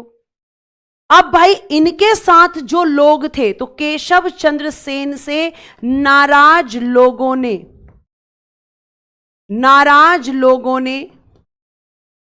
1878 में साधारण ब्रह्म समाज की स्थापना की, साधारण ब्रह्म समाज की स्थापना की,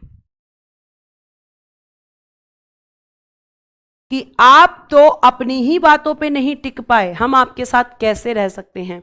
तो क्या किया, साधारण ब्रह्म समाज भी बन गया। फिर से किसकी वजह से, केशव चंद्र सेन जी की वजह से। इसमें संस्थापक आनंद मोहन बोस जी, साधारण ब्रह्म समाज के संस्थापक थे आनंद मोहन बोस जी।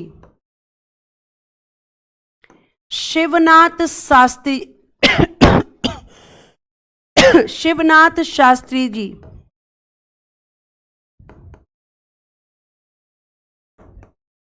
और उमेश चंद्र दत्ता जी, उमेश चंद्र दत्ता जी। ये आपके इसमें संस्थापक थे। ठीक है,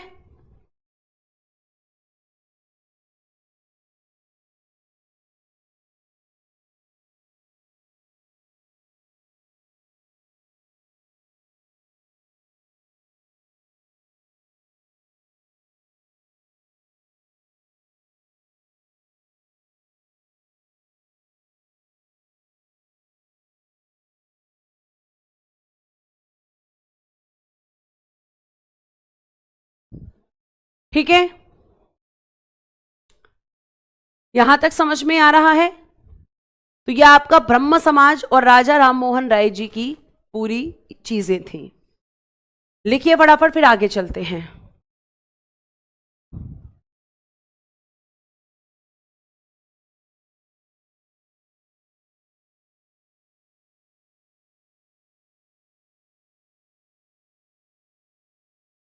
हाँ, एटलीस्ट 2 घंटे की तो रहेगी रीता बेटा, मैंने कल ही बोला था लंबी चलेगी क्लास, बोला था ना कल आपको।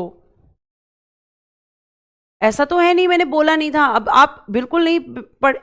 मयंक मैम एक बार चेक करिए, आपने 1822 का है लाइसेंस एक्ट। नहीं मयंक, 1822 में देखो, ये जो लाइसेंस एक्ट है, इन्होंने बेटा 1822 में तो मिरातुल अखबार को निकाला ही था।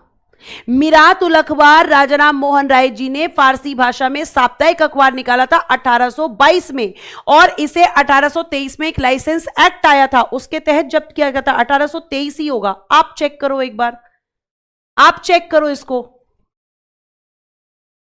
ठीक है, आप चेक करो बच्चे एक बार। तो ये आपका हुआ यहां पर ब्रह्म समाज। अब ब्रह्म समाज के बाद एक हेडिंग दीजिएगा, तत्वबोधिनी सभा। तत्वबोधिनी सभा ये पूछी जाती है कि इसके संस्थापक कौन थे, इसकी स्थापना कब हुई थी, किसने की थी, ये क्वेश्चन पूछा जाता है। अब ध्यान से सुनिए, तत्वबोधिनी सभा की हम बात करते हैं तो स्थापना 1839 में। कब हुई थी? 1839 में। किसने की थी? देवेंद्र नाथ टैगोर जी द्वारा। देवेंद्र नाथ टैगोर जी के द्वारा। और इसने एक मैगजीन निकाली थी, एक पत्रिका भी निकाली थी, तत्वबोधिनी पत्रिका। पत्रिका को इंग्लिश में कहते हैं मैगजीन, तत्वबोधिनी पत्रिका।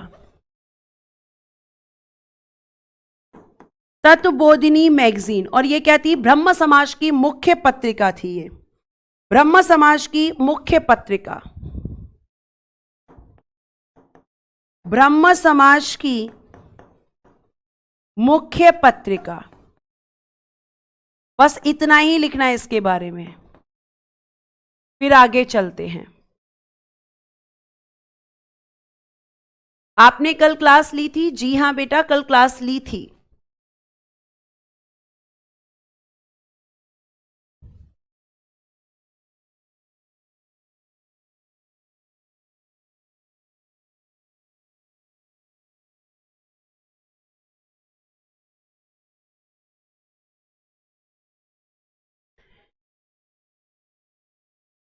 लिखिए फटाफट, फिर आगे चलते हैं और बात करते हैं प्रार्थना समाज।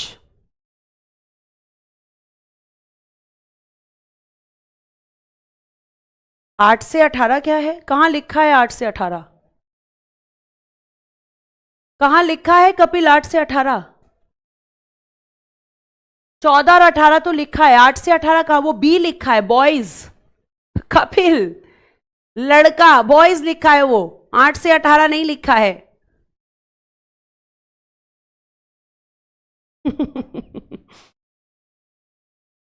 बी फॉर बॉय है ये, 8 से 18 बता रहे हो इसको। और नीचे वाला क्या दिख रहा है? चलिए आगे, आगे देखिए। नेक्स्ट, प्रार्थना समाज।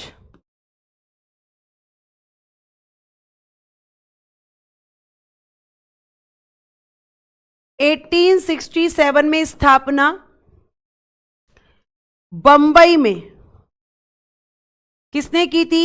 आत्माराम पांडुरंग जी इसके संस्थापक थे, आत्माराम पांडुरंग जी। अब बेटा इससे जुड़े अन्य सदस्य, रामकृष्ण गोपाल भंडारकर, गोपाल भंडारकर। सबसे महत्वपूर्ण सदस्य महादेव गोविंद रानाडे जी, महादेव गोविंद रानाडे जी। संस्थापक बेटा आत्माराम पांडुरंग जी थे, महादेव गोविंद रानाडे जी इससे जुड़े थे, ठीक है। और केशव चंद्र सेन जी, महादेव गोविंद रानाडे जी को महाराष्ट्र में उनके योगदान के लिए इन्हें कहा जाता है महाराष्ट्र का सुकरात, सुकरात ऑफ महाराष्ट्र। किसको कहा जाता है? महादेव गोविंद रानाडे जी, क्योंकि इन्होंने महाराष्ट्र में चीजों में काफी रिफॉर्म्स किया और अपना काफी योगदान दिया। तो बेटा संस्थापक हैं ये, और इसके साथ जुड़े हुए बाकी लोग हैं ये आप ध्यान रखना, ठीक है। अब सुनिए, अगर हम आगे इनके बारे में बात करते हैं, मतलब प्रार्थना समाज के बारे में, कि अन्य लोग तो ये हो गए, ठीक है, 3 लोग इसमें इनके अलावा जुड़े हुए थे। अब इसका उद्देश्य क्या था? इसका ऑब्जेक्टिव था कि भैया मूर्ति पूजा गलत है, ये आपको नहीं करनी चाहिए। इसने कहा ये गलत है। इसने कहा कि जाति व्यवस्था, कास्ट सिस्टम गलत है, इसका विरोध किया इसने कि ये गलत है। इसके अलावा बेटा जी स्त्री शिक्षा, फीमेल एजुकेशन को बढ़ावा दिया इसने कि ये बढ़नी चाहिए, समाज में स्त्रियों को शिक्षा मिलनी चाहिए, ठीक है। तो इन्होंने किस किस पे काम किया ये आप ध्यान रखेंगे। अब जैसे कुछ लोग पूछेंगे कि आपने तत्वबोधिनी सभा के बारे में तो बताया ही नहीं, तो देवेंद्रनाथ टैगोर जी किससे जुड़े थे? ब्रह्म समाज से। तो जब ब्रह्म समाज का जो उद्देश्य था वो इसी का था, और लिखा भी है कि ब्रह्म समाज की मुख्य पत्रिका इसने ही निकाली थी, तत्वबोधिनी पत्रिका। तो बेटा देवेंद्रनाथ टैगोर जी जब खुद उससे जुड़े हुए थे, तो ब्रह्म समाज की जो उद्देश्य थे वो तत्वबोधिनी सभा के भी थे,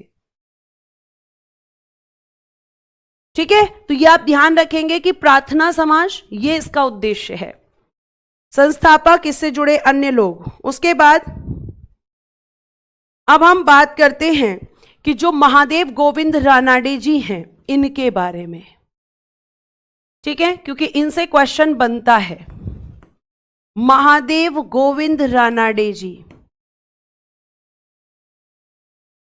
जब आप इनके बारे में बात करेंगे तो एक इनके बारे में क्वेश्चन आता है, पूना सार्वजनिक सभा। उससे पहले लिखना 1861 में विधवा पुनर्विवाह संघ की स्थापना, विधवा पुनर्विवाह संघ की स्थापना इन्होंने ही की थी, ठीक है। 1870 में पूना सार्वजनिक सभा की स्थापना, बहुत इंपॉर्टेंट है ये पॉइंट, पूना सार्वजनिक सभा की स्थापना इन्होंने ही की थी। और बेटा जी 1884 में दक्कन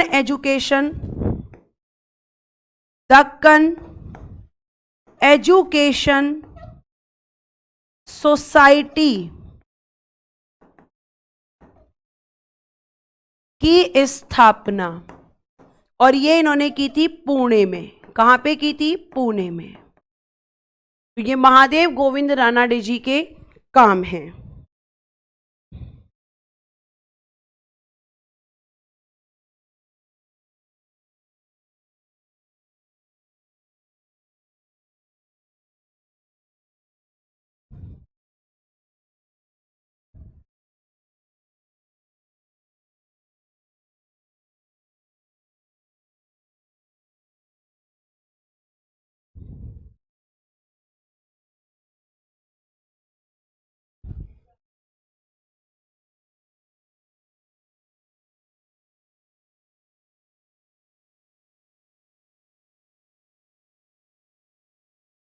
लिखकर बताइए फटाफट।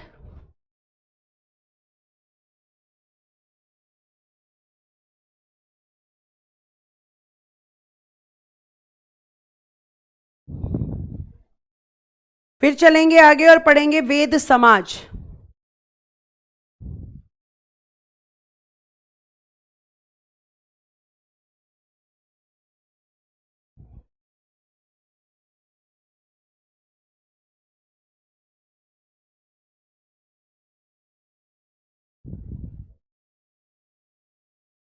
डन। नेक्स्ट लिखिएगा वेद समाज।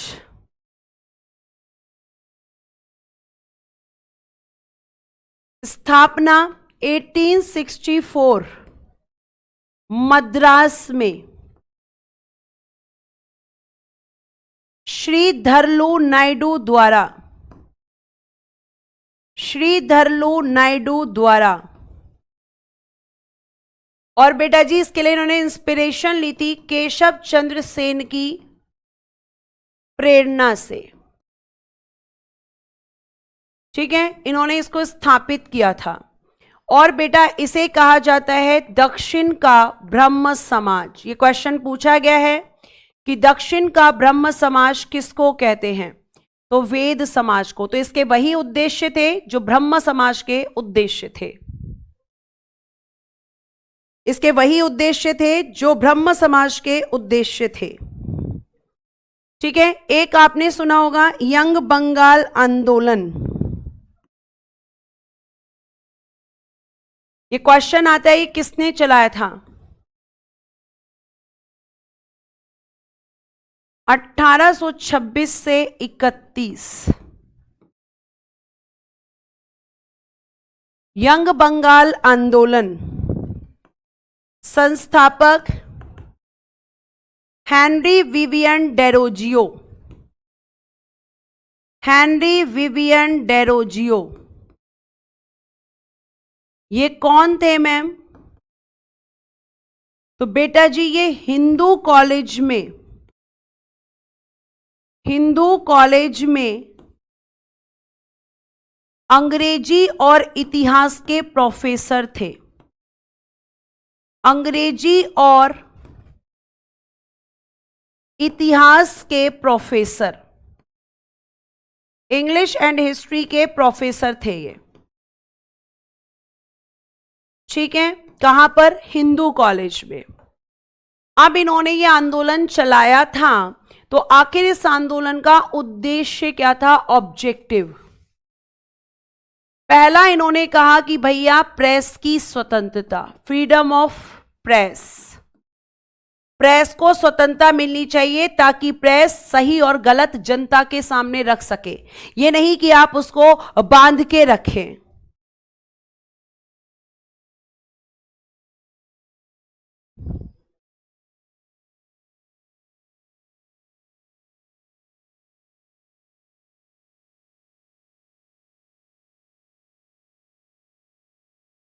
ठीक है, उसके बाद इन्होंने कहा कि भाई उच्च पदों पर भारतीयों की नियुक्ति, उच्च पदों पर भारतीयों की नियुक्ति मतलब जो हाईएस्ट पोस्ट हैं उन पर इंडियंस को भी अपॉइंट करो। ऐसा नहीं कि तुमने सारे अंग्रेज भर रखे हैं, भारतीयों को भी अधिकार है, आपको उन्हें भी उच्च पदों पर नियुक्ति देनी होगी। और यह कहा कि जो रैयत होते हैं, रैयत किसे कहते हैं मैम? किसानों को। रैयतों यानी किसानों की जमींदारों से सुरक्षा, यह इनका उद्देश्य था, जमींदारों की सुरक्षा। तो इसीलिए यह यंग बंगाल आंदोलन चलाया गया था। और क्वेश्चन बनता है कि किसने चलाया था? तो हेनरी विवियन डेरोजियो ने, जो कलकत्ता में हिंदू कॉलेज था उसमें प्रोफेसर थे ये, हिस्ट्री और इंग्लिश के।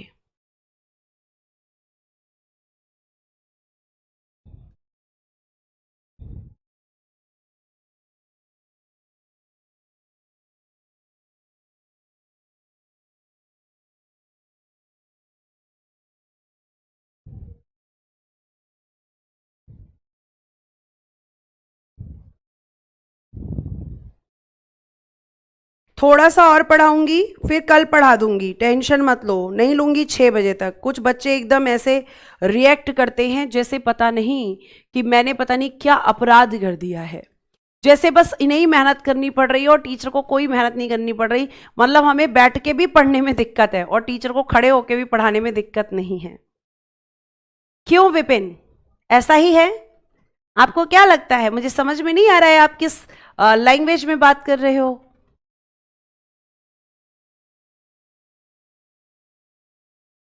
थोड़ा सा बेटा, थोड़ा तरीका सीखो बात करने का। आपकी बात डेली मानी जाती है ना, आपकी बात कब इंकार की जाती है? अब आपकी भलाई के लिए कोई चीज कर रहे हैं, मैं इतनी देर से यहां पे खड़ी हूं, कॉन्टिन्यूसली बोल रही हूं, आप केवल बैठ के पढ़ रहे हो, तो मुझे प्रॉब्लम नहीं है। आगे देखिए, ईश्वर चंद विद्यासागर जी,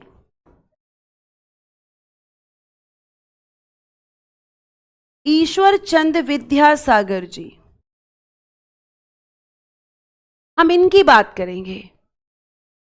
और इतने अच्छे से मैं आपको बता रही हूं, इतने अच्छे से चीजें समझा रही हूं, इतना अच्छा चैप्टर चल रहा है, ऐसा भी नहीं कि मैं बस लिखती जा रही हूं और आपको लिखने के लिए ही बोल रही हूं।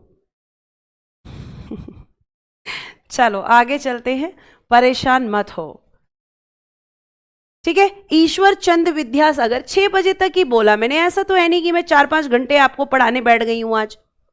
ईश्वर चंद विद्यासागर जी के बारे में हम बात करेंगे, तो इनका वास्तविक नाम लिखिए जरा, रियल नेम ईश्वर चंद बंदोपाध्याय कहा जाता है।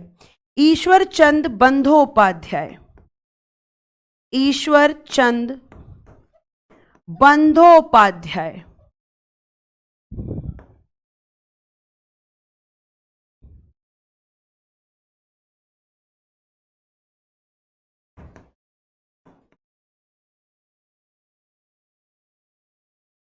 इस पे बेटा बस इतनी ही लाइन आ पाएगी।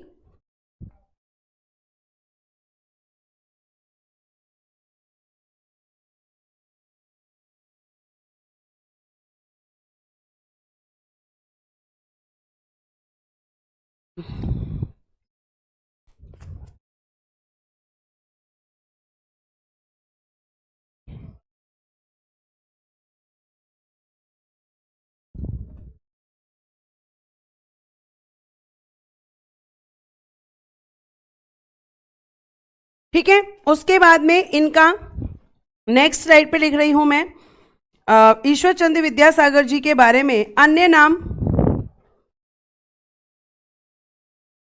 अन्य नाम था बेटा जी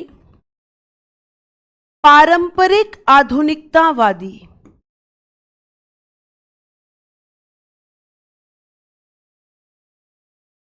पारंपरिक आधुनिकतावादी, ये इनका अन्य नाम है, ठीक है।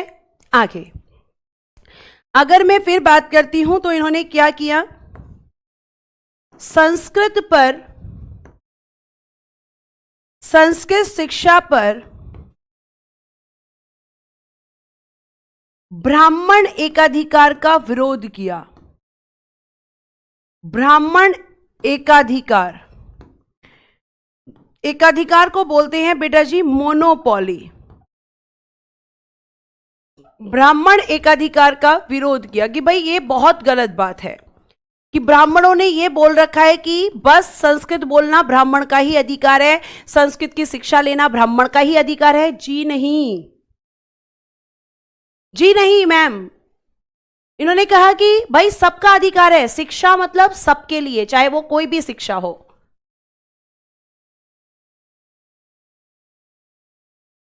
ठीक है, तो आप ये ध्यान रखेंगे कि संस्कृत शिक्षा पर किसका अधिकार है, ब्राह्मण एक अधिकार का। ये इन्होंने विरोध कर दिया इस चीज का, मैं नहीं मानता इस चीज को, मैं नहीं मानता इस चीज को, ठीक है। उसके बाद बच्चा अगर मैं आपसे बात करती हूं तो नेक्स्ट आप देखेंगे इन्होंने क्या किया, इन्हीं के प्रयासों से 1856 में विधवा पुनर्विवाह अधिनियम बताओ किसके समय पारित हुआ था? विधवा पुनर्विवाह अधिनियम, window remarriage act, window remarriage act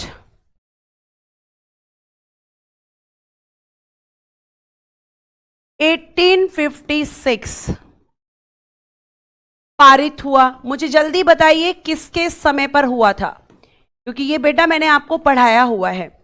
ये भी बताया था कि ड्राफ्ट किसके समय हुआ था और ये भी बताया था कि पारित किसके समय हुआ था। दोनों क्वेश्चंस को बहुत अच्छे से बताया था। बहुत बढ़िया, शिखा ने सबसे पहले आंसर किया है मैम, कैनिंग के समय पर हुआ था। ठीक है। बाल विवाह को रोकने के लिए, बाल विवाह मतलब चाइल्ड मैरिज,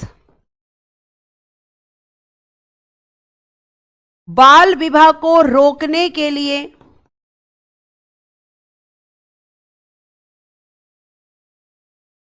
35+ स्कूल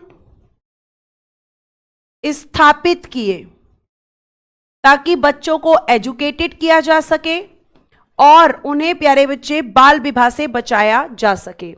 तो बाल विवाह को रोकने के 35+ स्कूल्स इन्होंने क्या किए थे? आप कहेंगे कि मैम स्थापित किए थे। अब इन्होंने एक बड़ा शानदार कथन दिया था, वो भी मैं लिखवाऊंगी, लेकिन ध्यान रखिएगा कि इनके बारे में इन्होंने बहुपत्नी प्रथा, बहुपत्नी प्रथा क्या होती है मैंने आपको बताया था, पॉलीगेमी मतलब एक से ज्यादा शादी करना, इसका भी विरोध किया था। इन्होंने नेटिव मैरिज एक्ट, अभी मैंने पीछे आपको बताया नेटिव मैरिज एक्ट, इसका मैम इन्होंने समर्थन किया था, सपोर्ट किया था कि ये एक्ट बिल्कुल सही है। नेटिव मैरिज एक्ट का क्या किया था इन्होंने? समर्थन, सपोर्टर थे ये नेटिव मैरिज एक्ट के। कब आया था नेटिव मैरिज एक्ट? कमेंट में बताओ। इन्होंने बुक लिखी थी वर्ण परिचय और रिजू पाठ, और रिजू पाठ, ये दो बुक्स इन्होंने लिखी हैं, वर्ण परिचय और रिजू पाठ। ठीक है। बहुपत्नी प्रथा यानी पॉलीगेमी सिस्टम, पॉलीगेमी सिस्टम, एक से ज्यादा पत्नी रखने की प्रथा। बहुत बढ़िया, 1872 में मैम, शाबाश। आगे देखो यहां पे क्या लिखने जा रही हूं मैं। इन्होंने एक कथन कहा था, एक स्टेटमेंट दिया था, मेरे पास भगवान के बारे में, मेरे पास भगवान के बारे में सोचने का समय नहीं है, सोचने का समय नहीं है, क्योंकि इस धरती पर, क्योंकि इस धरती पर और भी बहुत काम है, और भी बहुत काम है। ये किसने कहा? ईश्वर चंद्र विद्यासागर जी ने कहा कि भैया मैं पूरे दिन भगवान के बारे में नहीं सोच सकता हूं, मैं पूरे दिन भगवान के बारे में नहीं सोच सकता, क्योंकि इस धरती पे इतने काम हैं कि वही करने के लिए समय निकालना मुश्किल है। तो इनका कहने का मतलब ये नहीं है कि तुम भगवान को मत याद करो, लेकिन उन्होंने ये कहा कि जो तुम्हारे कर्म हैं, जो तुम्हारे कार्य हैं, वही तुम्हारी पूजा है। जैसे एक टीचर का काम सबसे बड़ा क्या है? उसकी पूजा क्या है? विद्यार्थी को पढ़ाना। स्टूडेंट का सबसे बड़ा काम क्या है? उसकी पूजा क्या है? मैम पढ़ना। तो ये जो हमारे कर्म है, यही तो हमारी पूजा है। जरूरी नहीं कि हम सुबह शाम जाकर मंदिर का घंटा बजाएं तभी भगवान हमसे खुश होंगे। भगवान तो तब भी खुश हो जाएंगे जब हम अपने कर्मों को ठीक से करेंगे। ये किसने कहा कपिल? ये सब ईश्वर चंद्र विद्यासागर जी ने कहा। ये किसने कहा है बच्चे? ईश्वरचंद विद्यासागर जी आप पढ़ रहे हैं, उन्होंने ही कहा है बेटा। हेडिंग डलवाई तो है मैंने पीछे, ठीक है। तो ये ईश्वरचंद विद्यासागर जी ने कहा है।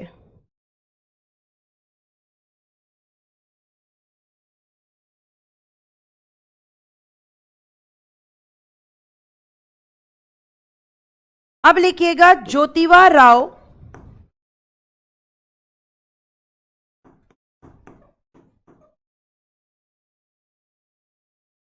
गोविंदराव फूले। इनका नाम आपने बहुत सुना होगा, ज्योतिबा राव गोविंदराव फूले। इन्होंने क्या किया? ये बेटा जी जातीय भेदभाव के विरुद्ध थे।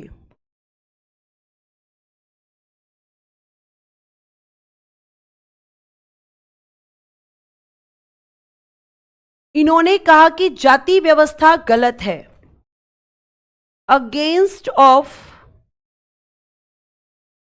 कास्ट डिस्क्रिमिनेशन, क्योंकि बच्चा इनके साथ खुद डिस्क्रिमिनेशन हुआ था, खुद भेदभाव हुआ। तो उन्होंने कहा कि भैया तुम जाति के आधार पर ऊंचा नीचा से तय करके बैठे हो समाज में, मैं इस बात से सहमत नहीं हूं। मैं तुम्हें यह बता दूं कि जाति व्यवस्था समाज में गलत है, ये नहीं होनी चाहिए। ये किसने कहा? ज्योतिबा राव गोविंदराव फूले जी ने कहा था, ठीक है। इन्होंने प्यारे बच्चे सबसे ज्यादा क्वेश्चन आता है इनके बारे में 1873 में सत्यशोधक समाज की स्थापना की थी। सत्यशोधक समाज की स्थापना, और ये इन्होंने कहां की थी? महाराष्ट्र में। कहां पर की थी बेटा जी? महाराष्ट्र में।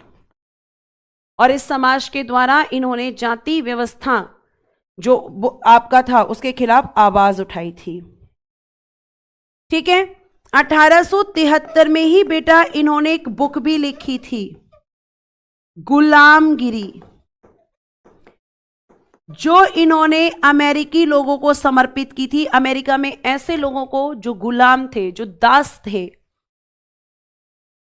तो ये अगर आपसे कभी पूछा जाए कि गुलामगिरी पुस्तक किसको समर्पित की गई थी, तो अमेरिकी लोगों को, जो अमेरिका में गुलामों की जिंदगी जी रहे थे, अमेरिकी लोगों को समर्पित।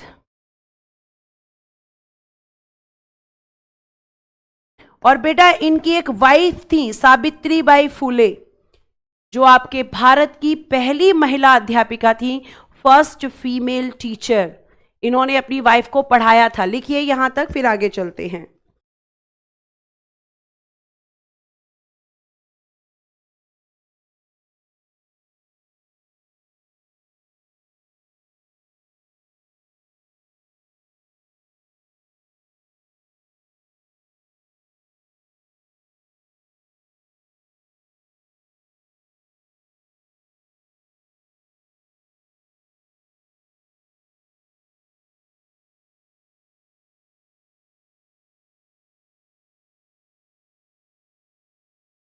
लिख लिया?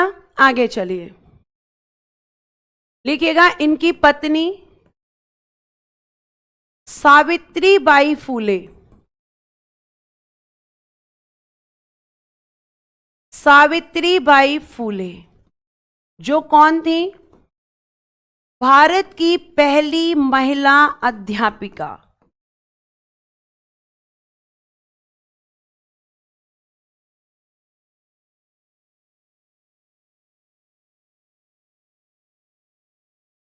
First female teacher of India. First female teacher of India, Bharat की पहली महिला अध्यापिका, ठीक है। ये कौन थी? तो मैम ये जो है ज्योतिबा राव गोविंदराव फूले की वाइफ थी। लास्ट आप लिख लो the servant of India society, इसके बाद में अब कल पढ़ाऊंगी। Servant of India society. इतना दुखी मत हो बेटा, छोटा सा है ये, इसलिए लिखवा रही हूं, नहीं तो इसको भी कल ही लिखवा थी। इसकी स्थापना 1905 में कहां हुई थी? पुणे में। संस्थापक थे Gopal Krishna Gokhale ji. Gopal Krishna Gokhale ji, founder of the servant of India society, Gopal Krishna Gokhale ji. और बेटा जो गोपाल कृष्ण गोखले जी हैं, इनके बारे में ध्यान रखना कि इनके जो गुरु थे वो थे बेटा महादेव गोविंद रानाडे जी। महादेव गोविंद रानाडे जी किसके गुरु थे? गोपाल कृष्ण गोखले जी के। ठीक है। और गोपाल कृष्ण गोखले जी जो थे ये किसके गुरु थे? ये गांधी जी के गुरु थे। ये गांधी जी के राजनीतिक गुरु थे, यानी कि पॉलिटिकल टीचर, राजनीतिक गुरु किसके? गांधी जी के। तो ये क्वेश्चन भी पूछ लिए जाते हैं, इसलिए मैंने आपको बीच में ये लिखवा दिया है। अब क्या हुआ? 1915 में गोपाल कृष्ण गोखले जी की मृत्यु हो गई।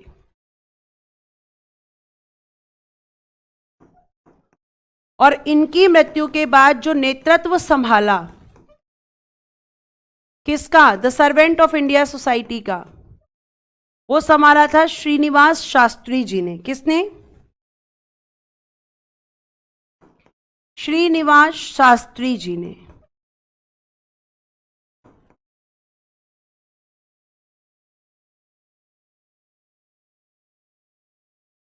ठीक है, इसका उद्देश्य लिख लीजिए। ईसाई मिशनरियों के विरुद्ध स्वाधीनता आंदोलन।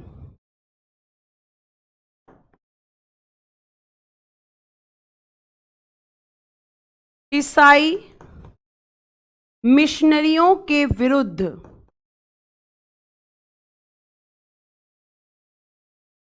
स्वाधीनता आंदोलन।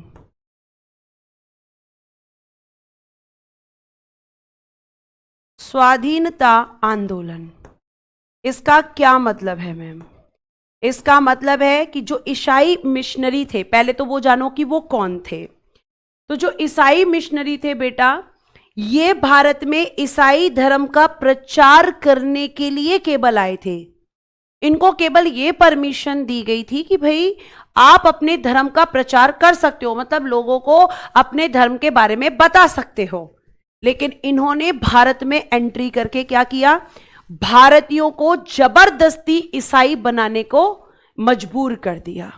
किसी को लालच देकर, किसी पर दबाव बनाकर, किसी पर अत्याचार करके। तो इन ईसाई मिशनरियों के खिलाफ जो आपकी संस्था स्थापित हुई वो थी the servant of India society. इनके खिलाफ आंदोलन चलाए गए कि भैया ये कौन सी बात है, केवल प्रचार प्रसार प्रोपोगेशन की परमिशन दी गई है, धर्म परिवर्तन की परमिशन नहीं दी गई थी। तुमने तो धर्म परिवर्तन शुरू कर दिया। ठीक है। और अब आप एक हेडिंग डालकर कल के लिए छोड़ देंगे, यानी मंडे के लिए, आर्य समाज। कल ये चैप्टर मैं फिनिश करूंगी और 1857 का आंदोलन शुरू करूंगी। आर्य समाज डालकर छोड़ दीजिएगा। आर्य समाज हम पढ़ेंगे और रामकृष्ण मिशन हम पढ़ेंगे। ठीक है, तो आज इतना ही रखते हैं, कल पढ़ेंगे बाकी की चीज़ें। आपने इतना कोऑपरेट किया उसके लिए आपका बहुत बहुत धन्यवाद। आपको जो दिक्कत हुई उसके लिए माफ़ी चाहूँगी, लेकिन ये दिक्कत आपकी भलाई के लिए ही है। शायद अभी आपको समझ नहीं आ रहा है, लेकिन एक टाइम बाद समझ आ जाएगी। क्योंकि अभी अगर मैं आपको एक चीज़ बता दूँ कि बच्चे, एग्ज़ाम अगर आपको अच्छे से देना है तो आपकी चीज़ें एग्ज़ाम से पहले तैयार होनी चाहिए। आप जितनी जल्दी चीज़ों को कवर कर लेंगे उतनी जल्दी आप रिवीजन करेंगे, टेस्ट पेपर लगाएंगे, आपका स्कोर बढ़ेगा। ठीक है, तो कोई बात नहीं, आपने 10 मिनट की ही बात पड़ रही है कि भाई 10 मिनट पहले मैं छोड़ रही हूँ, क्योंकि जहाँ आपने मेरी इतनी बात मानी है मैं भी आपकी बात मानूंगी ही मानूंगी। तो thank you so much. Jyotiba Phule कौन थे? ज्योतिबा फूले एक पुरुष थे, कौन थी नहीं है कपिल। ज्योतिबा फूले जो है वो एक पुरुष थे और सावित्री बाई फूले ज्योतिबा राव फूले की वाइफ हैं। ठीक है, thank you so much, bye bye, take care and good night everyone. जय हिंद, जय भारत, हंसते रहो, मुस्कुराते रहो और हमेशा खुश रहो।